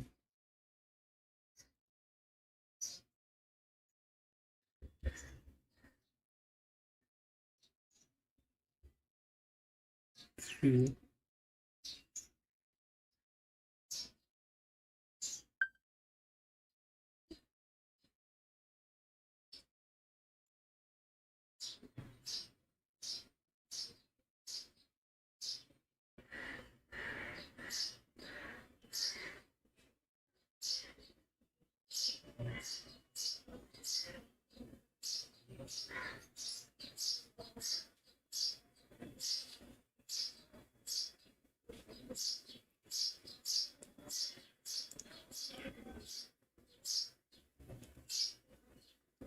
Seven.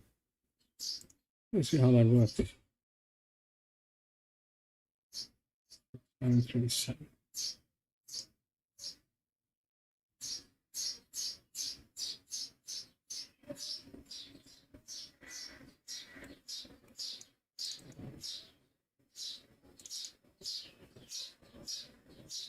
Of this filly, she's returned in great order. She's had a couple of nice jump outs, so I think she's going really well. Till Queen for Archie Alexander and Craig Williams was a last start winner at the Bull.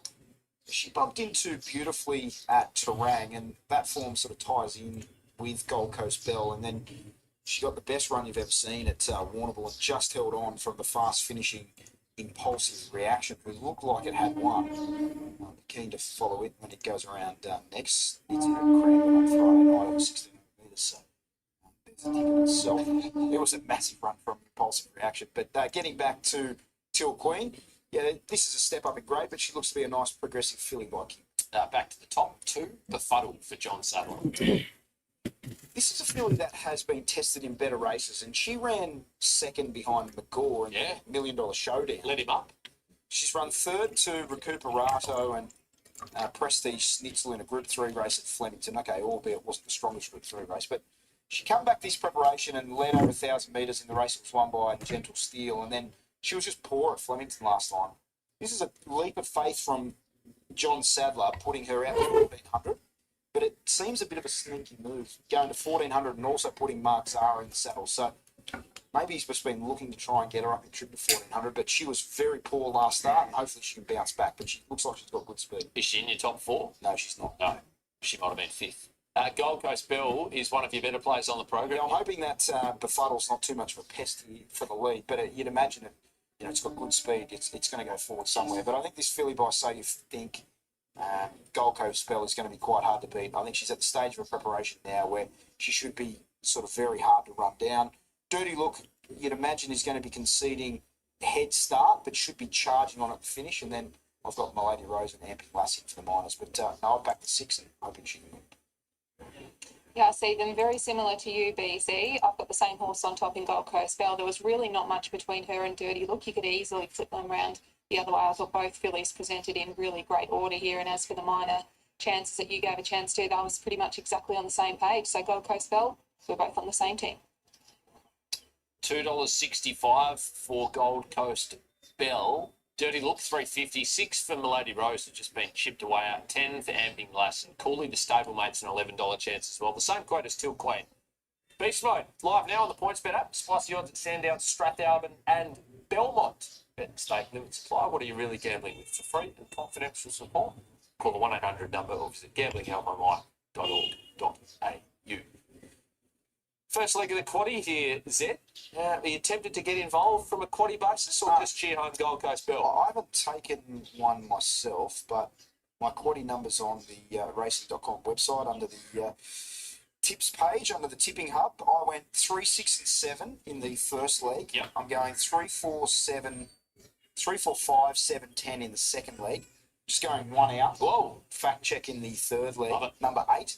And then in the last leg, I've got 1, 3, 14, and 15. So what's that? 3 by 5 is 15 by 4 is $60. It costs you my quaddie. So those are numbers up on the app or racing.com website if you want to have a look at it. Like it, Jules. Anything from you here? Really good press for BZ's horse here, Gold Coast Bell, and it spat out Dirty Look. So it's sort of equal to probably 15 minutes ago where they said, no, we want Gold Coast Bell. And the Lady Rose is solid enough for a horse that's first up. So if you sort of were interested in it, there's no disagreement. Jimmy, bro, thank you so much for doing that, my friend. Start time. Here's Matty Hill. fifth event of the afternoon for the 3-year-old fillies. It's Luke Cartwright on screen aboard Amping Lass. We've got Dan Stackhouse here on Dirty Look, who's looking for a treble after winning earlier on with Big Woody and also Hydro Bomb in the first. Amping Lass is the first one to go in. First leg of the quaddie, they're getting set. Fields have dropped for Flemington on Saturday, and a terrific Australian Cup card. What an iconic race it is. It's back great memories of particularly 1987, Bone Crusher and Attalak, and then into the 90s with Benelux and Up, Bow Road. Saintly, of course, Monroe and Octagonal.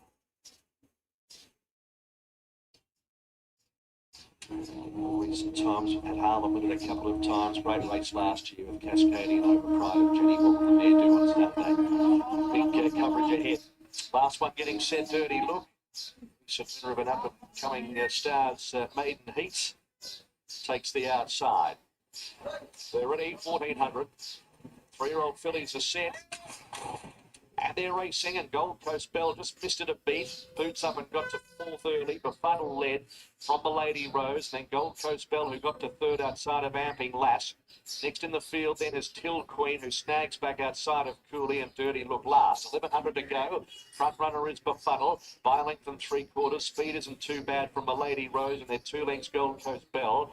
Fourth on the inside is Amping Lass, about a length and a half to Cooley, who's riding the fence. Till Queen second last, and a length and a quarter Dirty Look. Befuddle the front runner with a clear lead. It's a length and a half for Lady Rose as they run down the hill now. 800 metres to run. Amping Lass is third the rails, and fourth is Gold Coast Bell. 2 further back at the field on the outside is Till Queen, who's tracking the favourite wherever she goes. Next the fence is Cooley, and last of all is Dirty Look. Coming up towards the turn at the 550, Befuddle with Milady Rose, who's inching closer a neck away. 2 lengths to Gold Coast Bell. Then Amping Lass, given a slap with the whip there, Till Queen. And then came Cooley and Dirty Look in the straight. 350 out, it's Befuddle by a length and a half. Milady Rose, who's trying hard. And now Gold Coast Bell produced to the middle of the course. And here comes the favourite. And behind those horses, Amping Lass and Dirty Look from the back. But Gold Coast Bell let loose at the 100 metres and took over from Befuddle, who waxed on Milady Rose and Dirty Look. Fight out the minors, and it's the minors only. Gold Coast Bell, she's a talent, won by over 2. Dirty 6, Look 3, second, 2 Befuddle and third, 7. Milady Rose fourth, then Cooley. Second last in the race was Till Queen, and last Amping Lass. Gold Coast Bell, who was pretty solid in betting at 2.7 with the books, and on the tote 270 and 180, has come away. Dirty Look, who had a tactical disadvantage being at the back in that smallish group, running.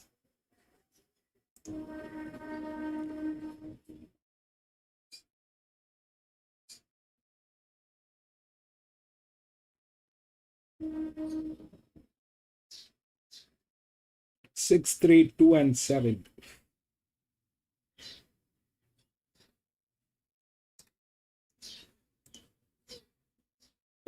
6, 3.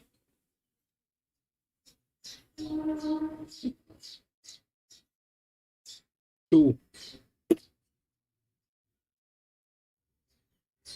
and 7.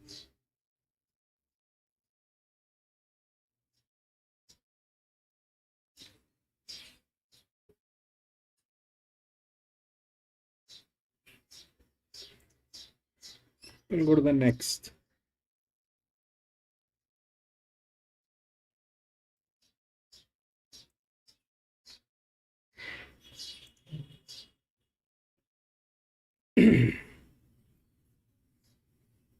Six, 11, 12, 13 and 14 all scratched. 6, 11, 12, 13, 14 all scratched. 8, 4, 10, 15.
So the 15 is a major, all right. That's a huge drop from 58.5 to 54.5. That's the highest.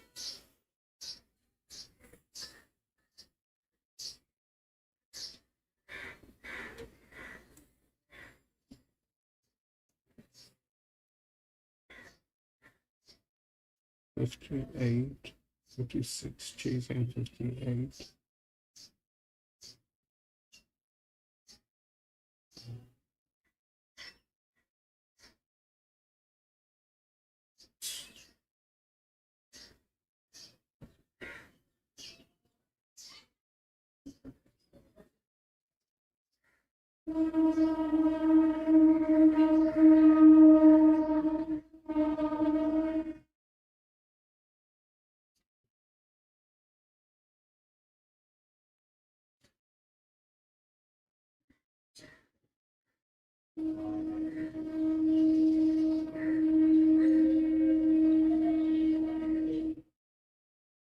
$61.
Let's see how that happens.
Winning point is also a $6 chance. Pull them.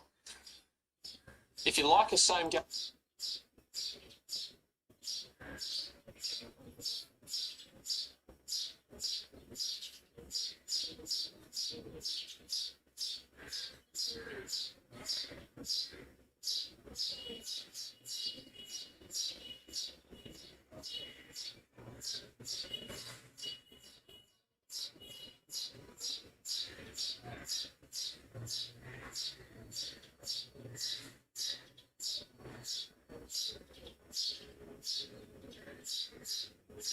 National form for every state, every day. Download wherever you get your apps. Benchmark 70 for the 3-year-olds and up, 1,200 metres here. Zed, let's kick things off with Winsome Star. He's been solid this preparation. This is his right distance range. He's probably going to get a fair way back from that wide draw. He doesn't mind the sting out of the track, which might be the key point for him. He tends to run his best races on rain affected ground. 2 is Nation State, who's dropping a couple of grades. Another horse who likes the sting out of the track, so he might be one that can improve here, dropping down in class. I'd be forgiving of that last run. His first up effort wasn't bad behind Trapper John at Pakenham, and then he just didn't seem to handle it down the straight. So he's one that could improve here, third up back in class. Highland Harley's run second at 3 out of 4 runs this prep. I think he's set up well to be quite hard to beat in this race. So I like him fresh at 1,200 metres. I like when Craig Williams rides for Envious Folk. 7 wins from only 24 rides. he gives him the opportunity with horses he thinks a chance. I know he hasn't won for a couple of starts, but he's been right around the mark in harder races than this. Kiramara and Ben Allen combined with King Tut. I didn't think he deserved to be favourite, to be fair. I was happy to take him on at the top of the market. He won a fairly soft race last start, and there were some horses in that were quite unlucky, one being Eternal, who probably should have won.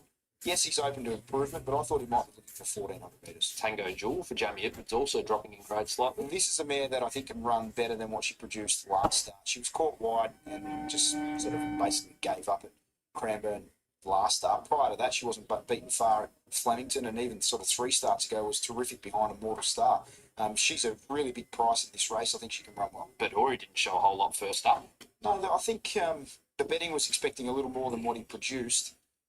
He's better for the run and senior rider goes on, so maybe there was some improvement because a couple of his runs from last preparation were a lot better than what he showed first time. Yeah. Shadowbar smashed them in the Magic Millions 3 and 4-year-old race at Murray Bridge, but second was Redders. I think he's one of the hopes here, but I couldn't get him anywhere near as short as what the market is. I thought he's well under the odds. I had him double figures. Yes, he's sort of at the right distance range. He probably gets an okay run, but I wouldn't say that the inside barrier is a big advantage at this stage of the afternoon now. Shane was second on the Caulfield Heath behind Torsheen last start. But she's quite consistent in this grade. I think the rain-affected track won't hurt her chances. She seems to like soft going. At her best form, she's right up to winning this. She just can be a little bit inconsistent. 10 is Scenic Point. She's the X factor in this race. This time last year, she looked like she had the world at her feet, winning a maiden and then winning a listed race. But then she sort of dropped off in the spring. She has had tie-back surgery since her last run in the spring. Would have liked to have seen a little bit more from her latest jump out at Kilmore. So I think the jury's out where we're at with Scenic Point. D-Day, perhaps. 15 is Persian Caviar. Look, lightly raced horse with a big pedigree, good winner on debut at Wangaratta, and then not a bad effort in a pretty weak race at Ballarat. I thought she was well under the odds, and I had her double figures in this race. Who wins it, Ted? I'm hoping it's either the 3 Highland Harley or the 5 Tango Jewel. I'm backing 2 roughies in this race. From the yard, I thought that he presented really quite well. I was half leaning towards King Tut. He was just a little bit more up and about today than what I usually see of him. He can be a bit silly in the gates too, so I just need to watch him get behind the barriers. Hopefully he keeps his manners in check. So I'm going to go Highland Harley on top. I thought he saddled up looking really well here. Back to Sandown shortly. We're a tick over 6.5 minutes away from race number 6. Let's head to the boys at Strathalbyn. Thanks, Tim. They'll load shortly. Here they are at the gates. John Stewart Padman with a strong...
He said, let's do it. If you can't, let them out. I don't know where.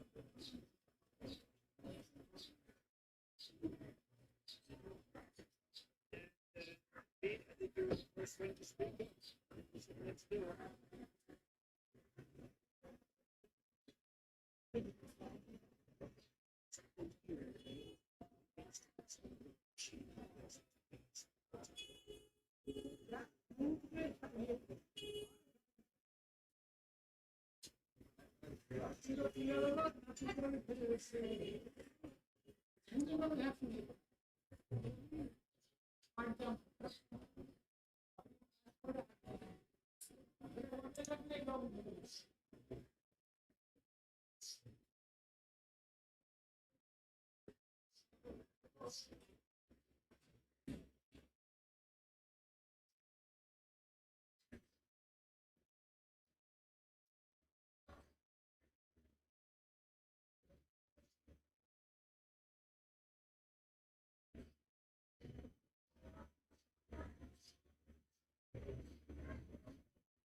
Boom, PC.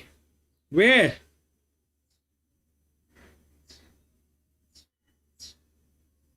Eagle Farm.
Caviar on screen. We're only around a minute away, so why don't we head upstairs to Matty Hill for his call of the sixth event here, the second leg of the quad. Why not indeed? And thanks, Timmy. They're about to be called forward. There is the very colourful silks of Redders sported by Lockie Neindorf, the first one into the store. So this 3-year-old and upwards benchmark 70 at 1,200 metres. Very open race as far as the bagman is concerned. On official price, Persian Caviar is the favourite narrowly.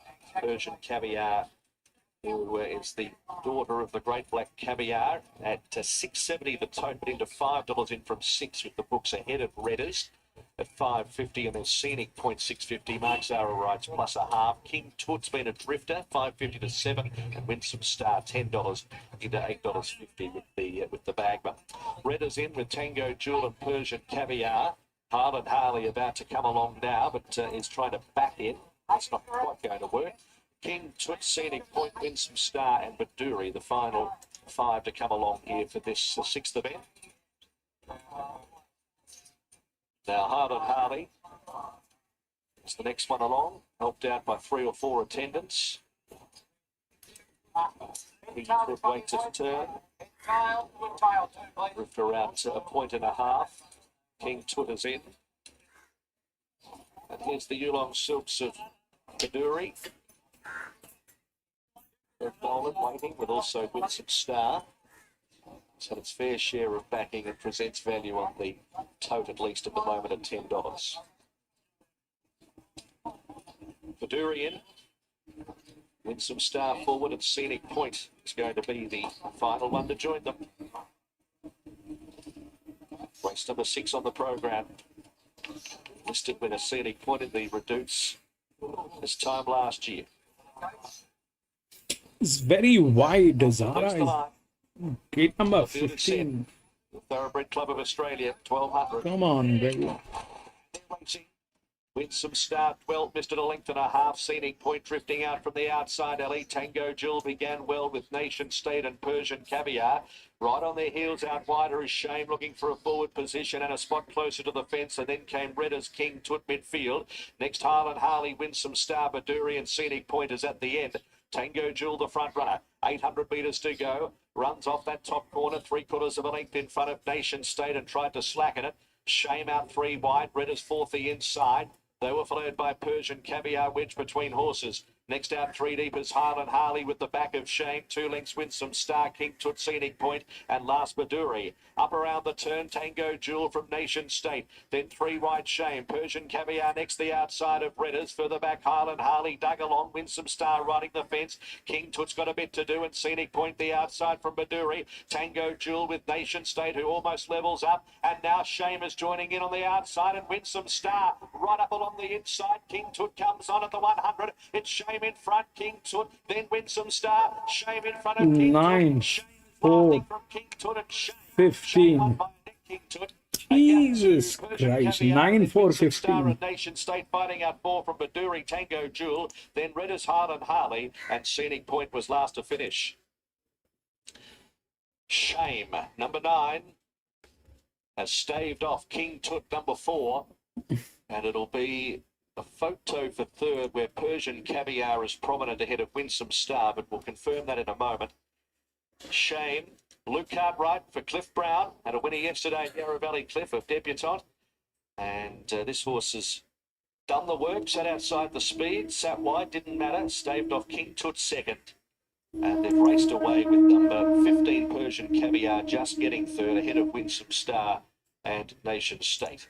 So 9, 4 and 15 will be your numbers after the Thoroughbred Club of Australia race number 6. But that's a good gutsy win by Shame. Number 9, the mare by Turfontaine out of Goal to Go. Placed last start behind Torch.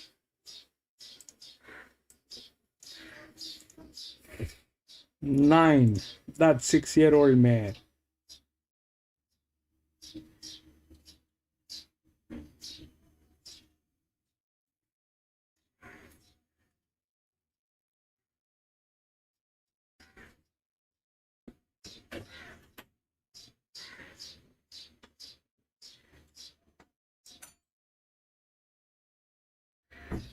Can you beat that?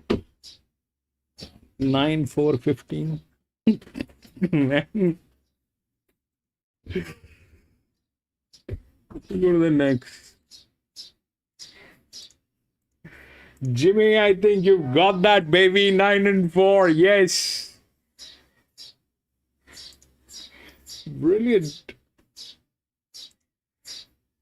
9 minutes to go for. Also, when number 1 has been scratched.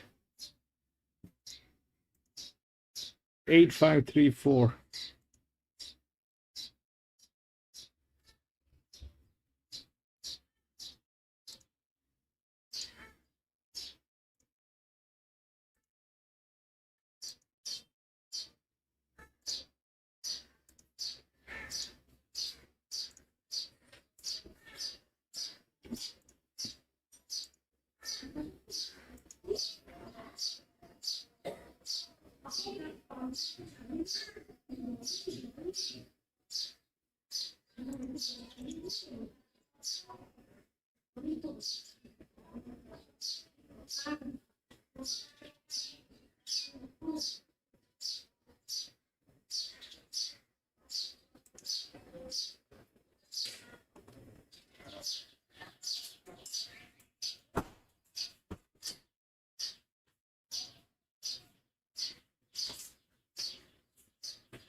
So, I mean,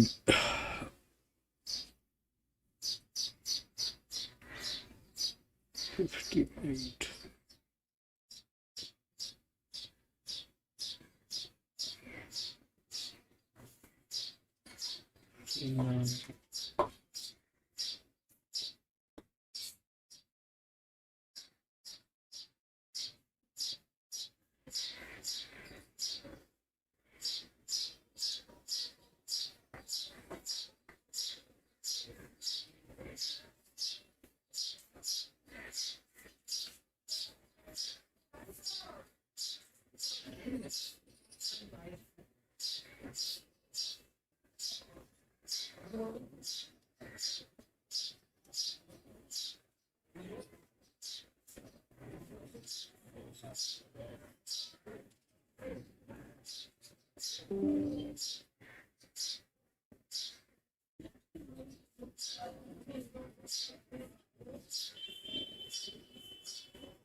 So the point is this, that this is going to be a 4-year-old gelding racing against all 7-year-old, 5-year-old. This thing is coming from, they're the same thing, okay? But this thing doesn't have a form line, even if the match is there. This is purely age, 1600 meter, that's purely age with one of the best jocks.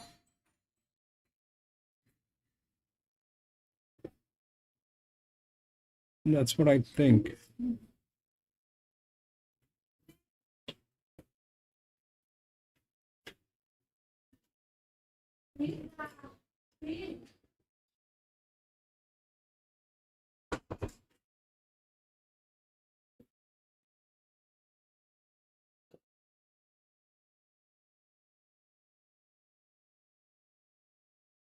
Up here, that's a 7-year-old gelding. We just had that 6-year-old mare winning with that, which happened. But 61, that's a drop. 59, 59.6.5. These two are same. In that case, this is a high plus 60. 3.5, 59.5, that's 0. 8. 8. 9. And it is here. It's 7.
This one is a tricky one. I mean, I don't know if it's about form line and age. It's very difficult to beat that 4.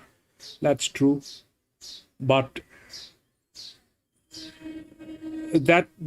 that's one way of looking at it, and I don't know if that's going to be happening, because honestly, it's not the best match. That's the linear, but that's not the best match. Maybe because of the age and the form, it'll win. The rest of them are like all 6-year-old, 7-year-old, 8-year-old. I don't know what to make of them. This 3 is lethal, but it's a 7-year-old. I don't have the nerves to go with all that. The 10 is,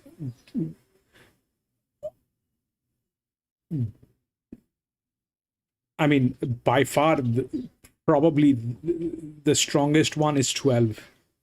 It's very difficult to beat that horse, but it's coming from gate number 12.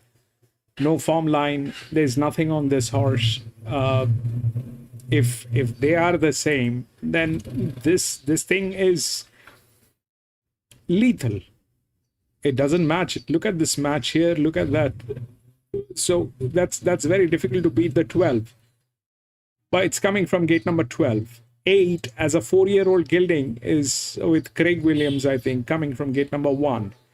This thing is a good match, but it's a 7-year-old. Maybe 8 because of the age and the circumstances. The rest, everything is very ghosty. Not a great one for me to get into this.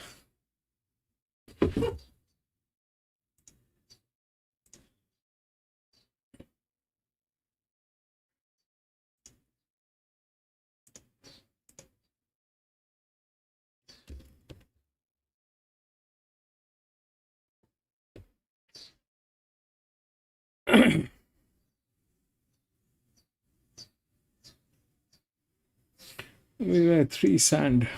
3 is good PC, but I'm not sure. I'm not going to get into it.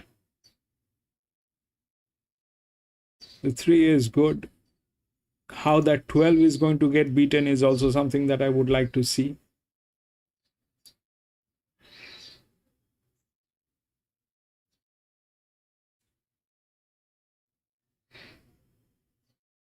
How that 12 is going to get beaten.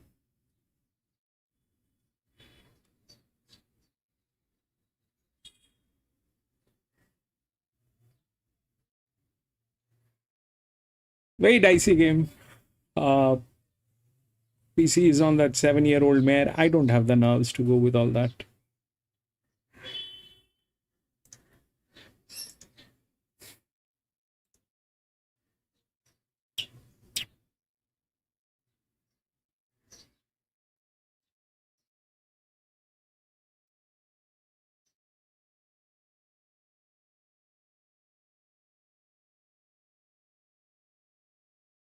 That genius is here.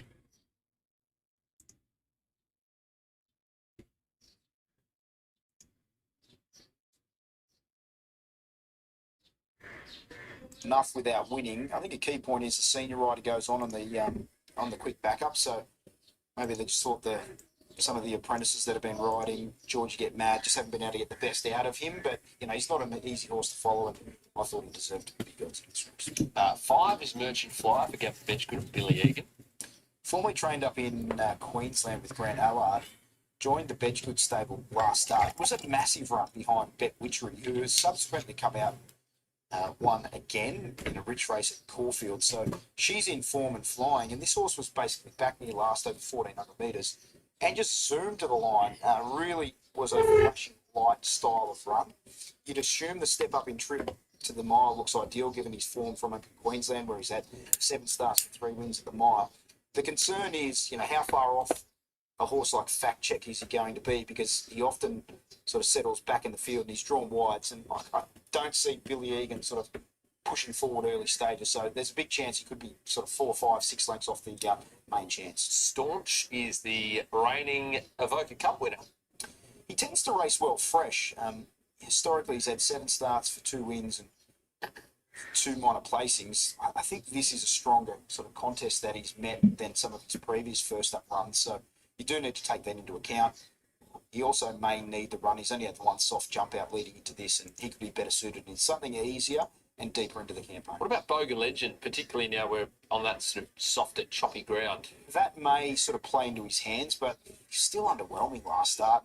He's been the bane of punters, this horse. It's really been the thorn in the side. Like he's obviously got talent, but he's promised a lot more than what he's delivered at this stage. One thing I would say is Mitch Freedman seems flying, and John McNeil is getting the best out of him. He's going really well of late as well. So they combine here. Third up, he should hopefully be at the stage of the preparation where he's going to show his best. Here's Fact Check.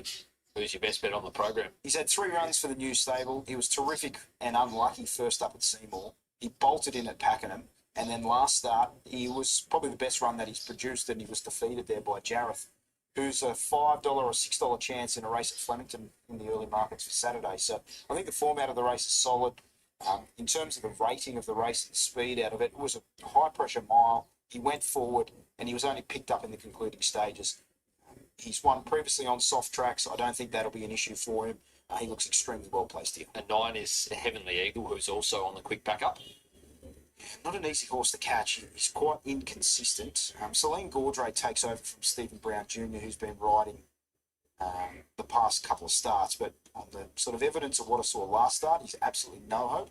But he's run back behind 2 Wolves and Hedonist at Caulfield was pretty handy at a benchmark 70. So the discrepancy between his best and his worst is quite large. What about Savvy Blanc?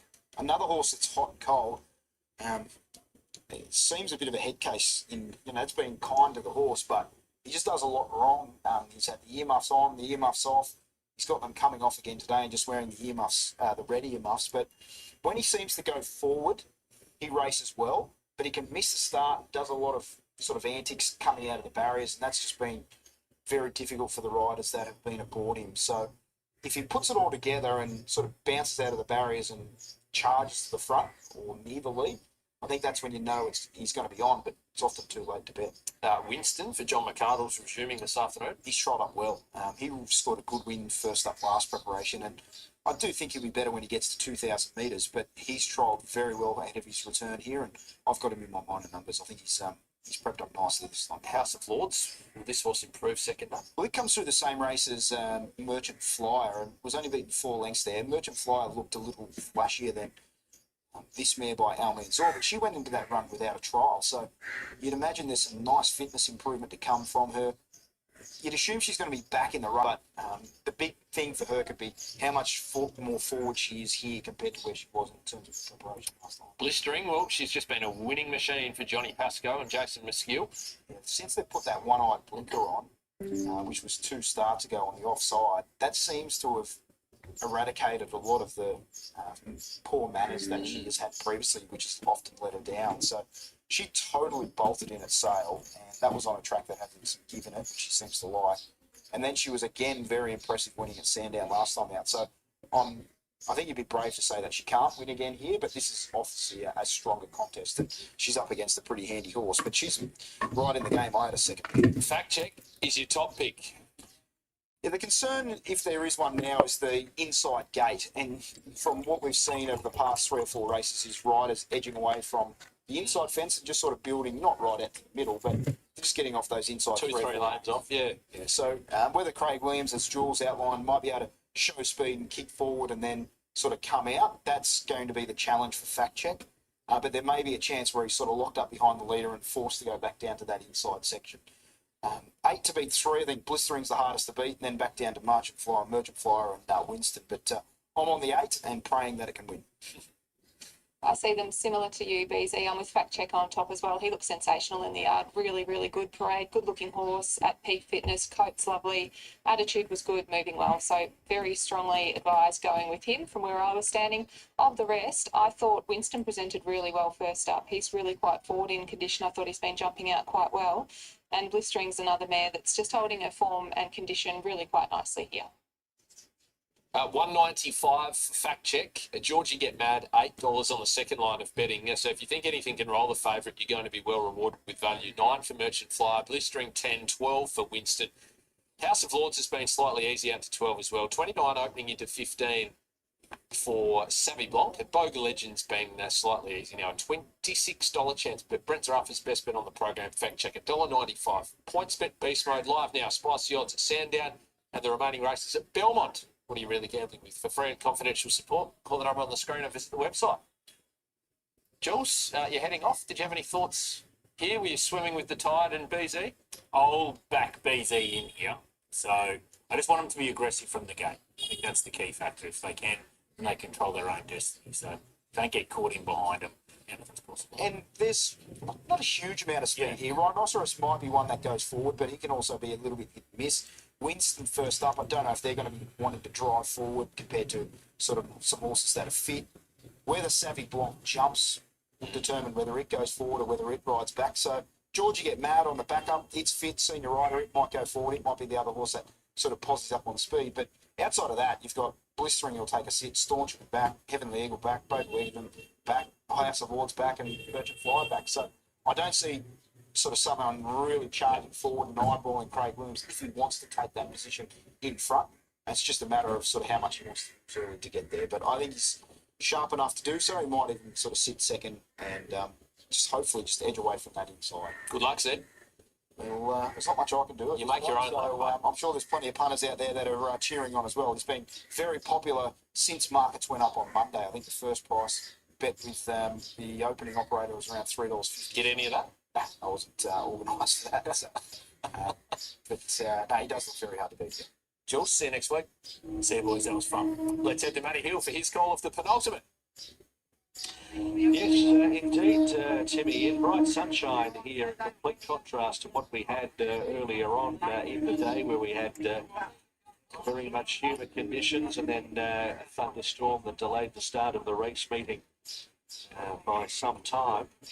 The first race an hour and 5 minutes after the advertised starting time of the first, but certainly taken the humidity away. It's been a pretty pleasant afternoon, in fairness, as we get now to race number 7, the Eye of Handicapping. Informed Blistering.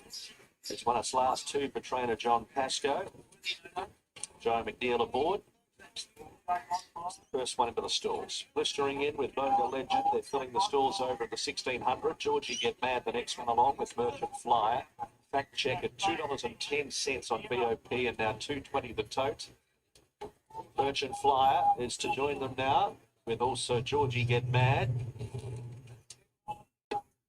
House of Lords is going to be one of the last, and also Savvy Blanc. So we're pretty close over there at the 1600. The afternoon turning into rapid racing with that delay earlier. It moved up swiftly. House of Lords is in and Savvy Blanc just wanting to back away, being encouraged by the barrier attendants. Now they'll latch arms to make a good thing of it with him. Max Spain aboard Savvy Blanc. They're locked away. They're ready, race 7, and they're away, and Rhinoceros beat them out with Heavenly Eagle and Georgie Get Mad. Not too far away, Winston, then Savvy Blanc, and Fact Check from that inside draw is going to push up. It's got to about 5th at this stage.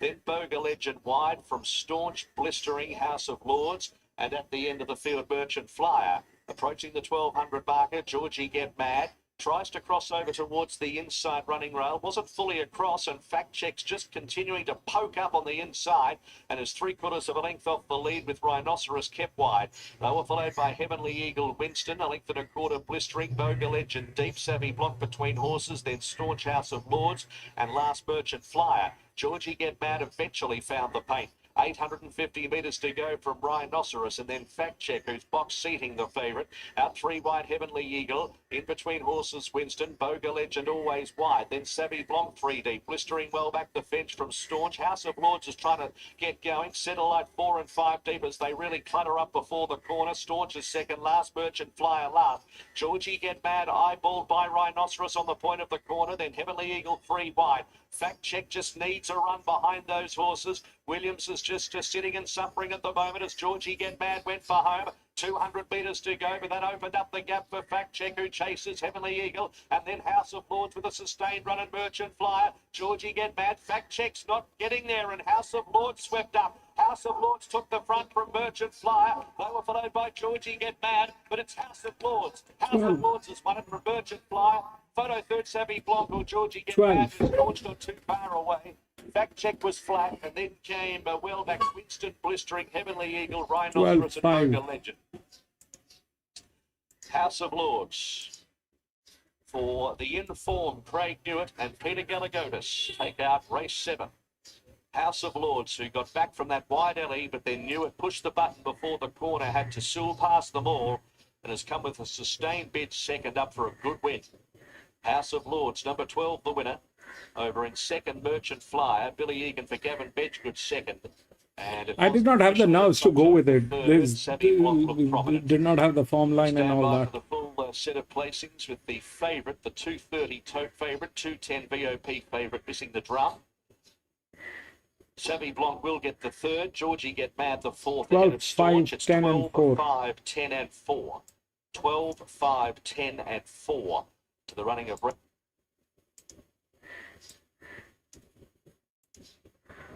So, yeah, 12. How will that get knocked out? I don't know what that...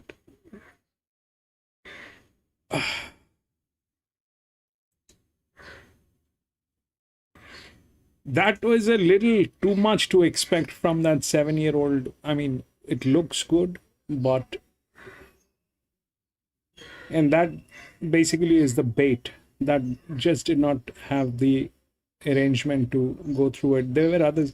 I mean, I seriously did not have the nerves to go with this horse because, you know, if you look at how it is looking here and how it is looking here, two are very big contradictions on this thing. So that it generally doesn't do. I mean, I don't have the nerves. I did not have the nerves to go with 3. 8 was definitely a bait. We'll go to the next.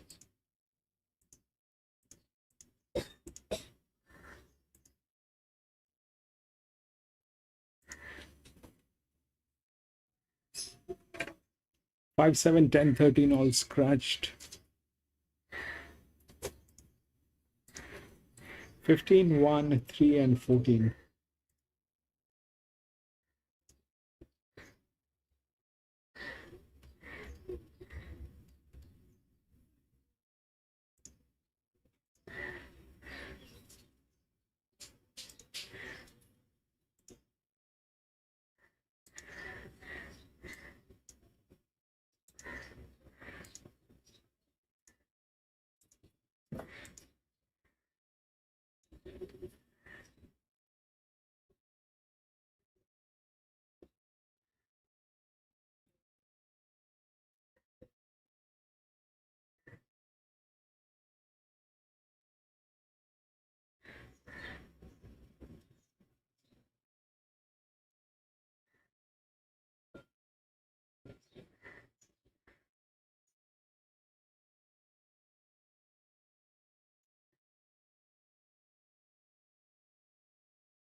Could be like that. Let's see.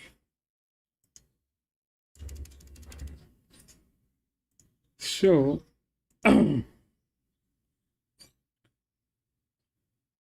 15 is okay. 58.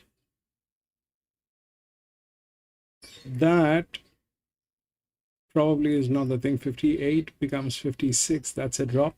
Okay.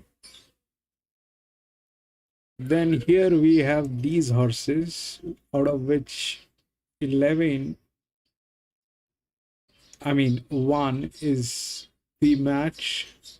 So that's the right odds. And I think it is, after that it is here 12. Probably this one is from 56 to 61. It is probably on the 4th. This is probably on the 4th. And also if the 4 doesn't knock it out. That 12 probably is there in between. We'll see how that works. 15 probably is the right odd.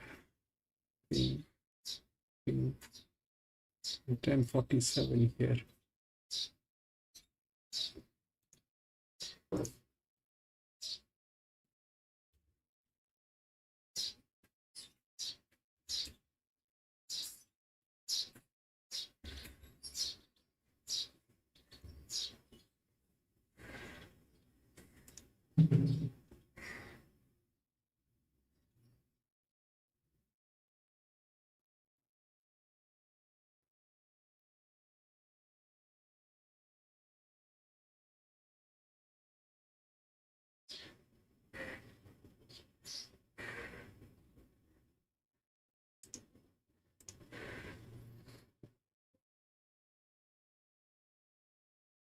Bet 1 sand.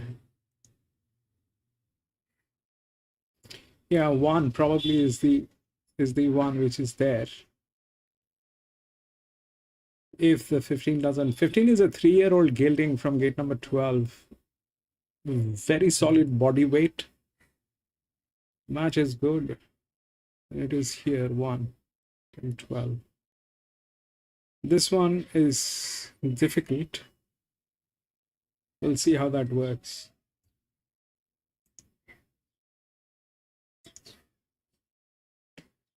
PC!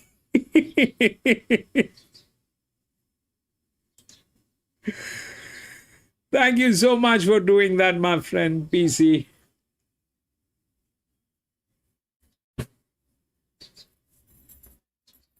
Benchmark 70.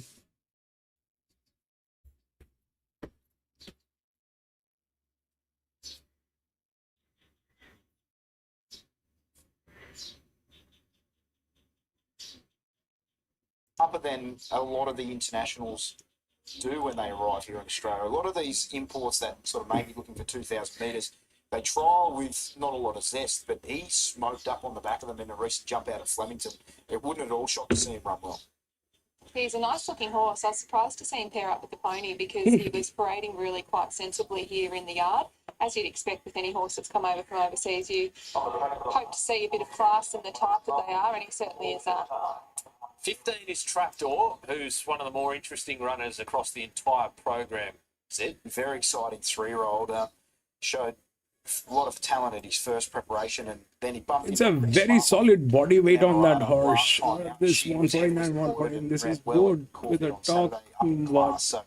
He gets in very well here, only 59, 10, kilos. I think. Being a 3-year-old at this stage of the season, 10, 47. basically fully Then developed, probably will drop but he's here. getting that little bit of weight relief off better performed or more experienced horses. Initially, when I did the race, I was a little concerned where he may map on a dry track rail through Sandown, but given the shower that comes through and then how racing has 13 into transpired 4. throughout the afternoon, I think you need to 13 upgrade into 4. where he's going to 13, be. 13, You're paying a 13. premium. He's Where the is favourite, 13? but 13 is he not might there. be the one to beat. I can sense he's going to be storming to the post lane. Yeah, looking at him in the yard, I feel like he's the one to beat too, BZ. He looks beautiful here. He's such a good-looking individual. Just presents in perfect condition. What are you doing here in the lucky last of 8 here, Zed? No knock on the favourite. I was sort of just in two minds as to how this track may play when I was putting in my selections, but I've gone with Steel Trap she should get a nice cozy run from that inside gate. But the inside of the track isn't necessarily the place you want to be as the back half of the programs come into play. So Trapdoor is going to be hard to hold out. Alira, I've got in third pick. He's very short. Okay, he might be the sole leader in this race, but I still think he's under the odds at 360. And then down Okay. to Nobler. But Trapdoor is the one that's going to be breathed. I misread that. Would you flip them CC. if you were to do chips now? Potentially, I would. Yeah. You can't, but I can. Sorry, Trapdoor. I'm the other Trap. You can go beautifully here. I'm really pleased with the way that Steel Trap has come back. She's matured really nicely from last prep to this prep, and I think that she's really quite forward in the way that she's being turned out. Alira is another horse. He's ticking along beautifully. Just looks right in that sweet spot. But Trapdoor to see out the last for me. Good little race to finish. Trapdoor $2.05 now at $3.40 Alero. Been the best backed runner from those opening prices. Still Trap $9.50 in and back out to $9.50. So Nobler a $9.50 hope as well. 17 for Flying Mickey, who's also halved his quote. Legio 10 is a $20 chance. But Trapdoor $2.05 from start out short price favourite here ahead of Valero, who's a $3.50 chance. Still Trap's a fascinating runner resuming for the McAvoys. Ryan Moore is deputising for Tony and Calvin. He's catching up with Andy Argy. Thanks for your time, Ryan. As always, Steel Trap to my eye. It looks like she's just furnished since last preparation. How did you find her? Definitely, Amy. She paraded really well today, and she's been fantastic back at home in Ballarat, and she's grown up a lot from the spring, where we threw her in the deep end, running her in 1,000 guineas at her last start, so coming back to a benchmark 70 today. It's a big drop in class, but she was lovely and relaxed in the yard. Talk us through the way that she's been working coming into this and her jump outs. Yeah, jump outs have been really good. She's had the two jump outs thus far, and it's built up nicely towards today. We were accepted on Saturday there in a higher rated race, and unfortunately drew in the car park there at Caulfield. As the day turned out, it probably wasn't a bad barrier, but we elected to come here today with the claim for Jackson, who's riding really well. She gets in 1.5 kilos above the minimum, so she's a stakes winner. We've got obviously targets later this autumn, hopefully in Adelaide, and I think she'll build up. And when we get her up to a mile in 2,000, I think you'll see a really promising filly. How are you going to ride her today? First up. We sort of said to Jackson, just see how she feels coming out of the gates. We're going to be in no rush. If she can bounce nice and clean, I think she'd be in the first four naturally with the scratchings that have come out of the race. But I think she's well over the odds, and hopefully BZ's on the money. You guys are together and I'm against you, but good luck here. I hope that she starts over preparation in fine style. Thanks, Amy. Okay, the last couple going in were around 30 seconds away from the scheduled start time of race number 8, a benchmark 70 over 1,400 metres. Let's head upstairs to Matty Hill to call them home. Terrific, Timmy. It's been a pleasure to be with you today, and look forward to talking to you over the weekend. Final race we got there. Race number 8, the Sportsbet same race multi. So the support for Aliro, $5 at $3.50. Door's been rock solid. My untrained eye looked a picture behind the gates, just trotting around, happy to be there. Hard to beat here. Lead Silk's already winning early with Santana. Last one coming forward, Nobler. Nobler goes in, and they're ready. Final race of the day, race number 8. Sickle, they're racing. Cameron Falls jumped away about 2/3 down. Aliro began well with Flying Mickey and also Steel Trap and Trapdoor from the deep. Then Legio 10, who got to 5th from Cameron Falls. A gap on Mistress El Marak Gates and last Nobler.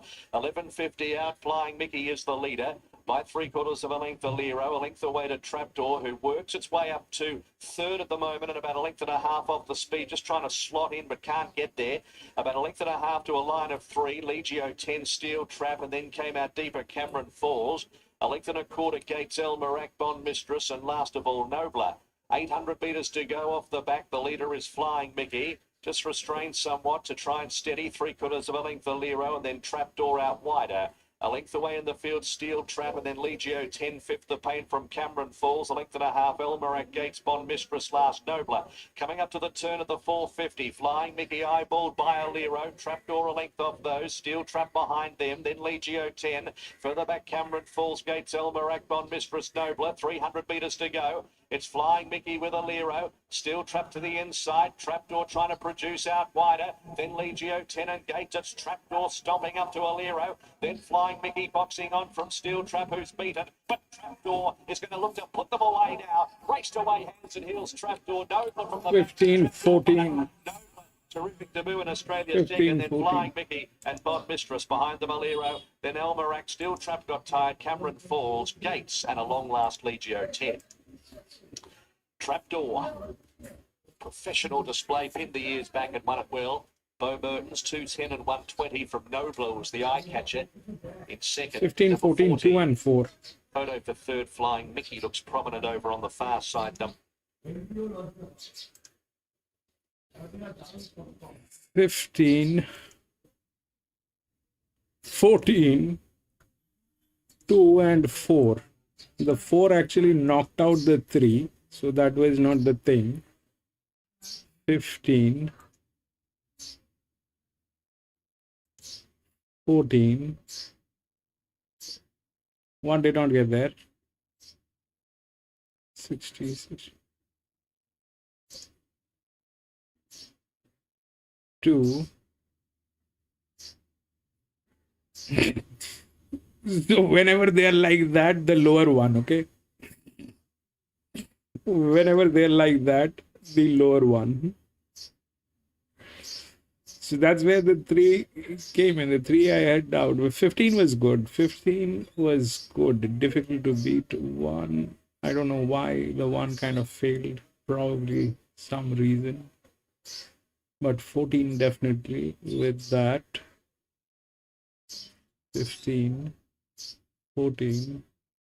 The 2 was here. The neutral, which is the low. And anyways, that is that, ladies and gentlemen. We had 8 races today here at Sandown Lakeside. That was the last one. But I'm going to be racing back again on Saturday. So if you have a little time, please come and join me. We will race together, do a little chit chat and try to solve the puzzles here. If you like what we do, please subscribe to our channel. We do horse racing analytics. We look at horse racing through mathematics and physics. And definitely we have a lot of veterans here in this channel who are very much aware of what horse racing is, and they're very experienced in what they do.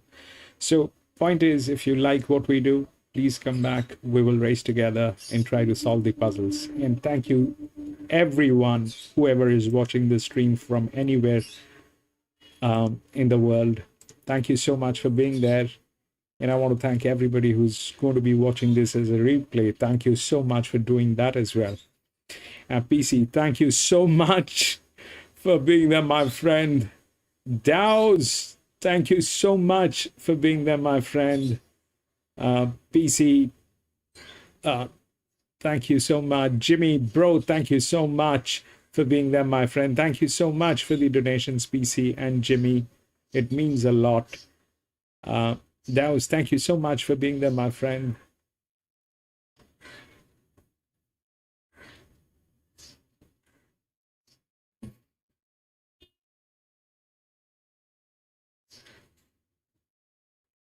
Whereas everybody has gone home. Arman, thank you so much for being there, my friend.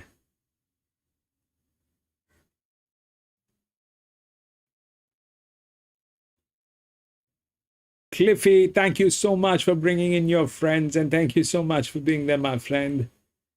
Thank you, gentlemen. I'll see you on Saturday. Now, the question is, what do we want to do on Saturday? Saturday, there's the Dubai Cup is also there. So anybody interested in doing Dubai Cup, just send me a comment, send me a comment, or if you have any interest in doing Dubai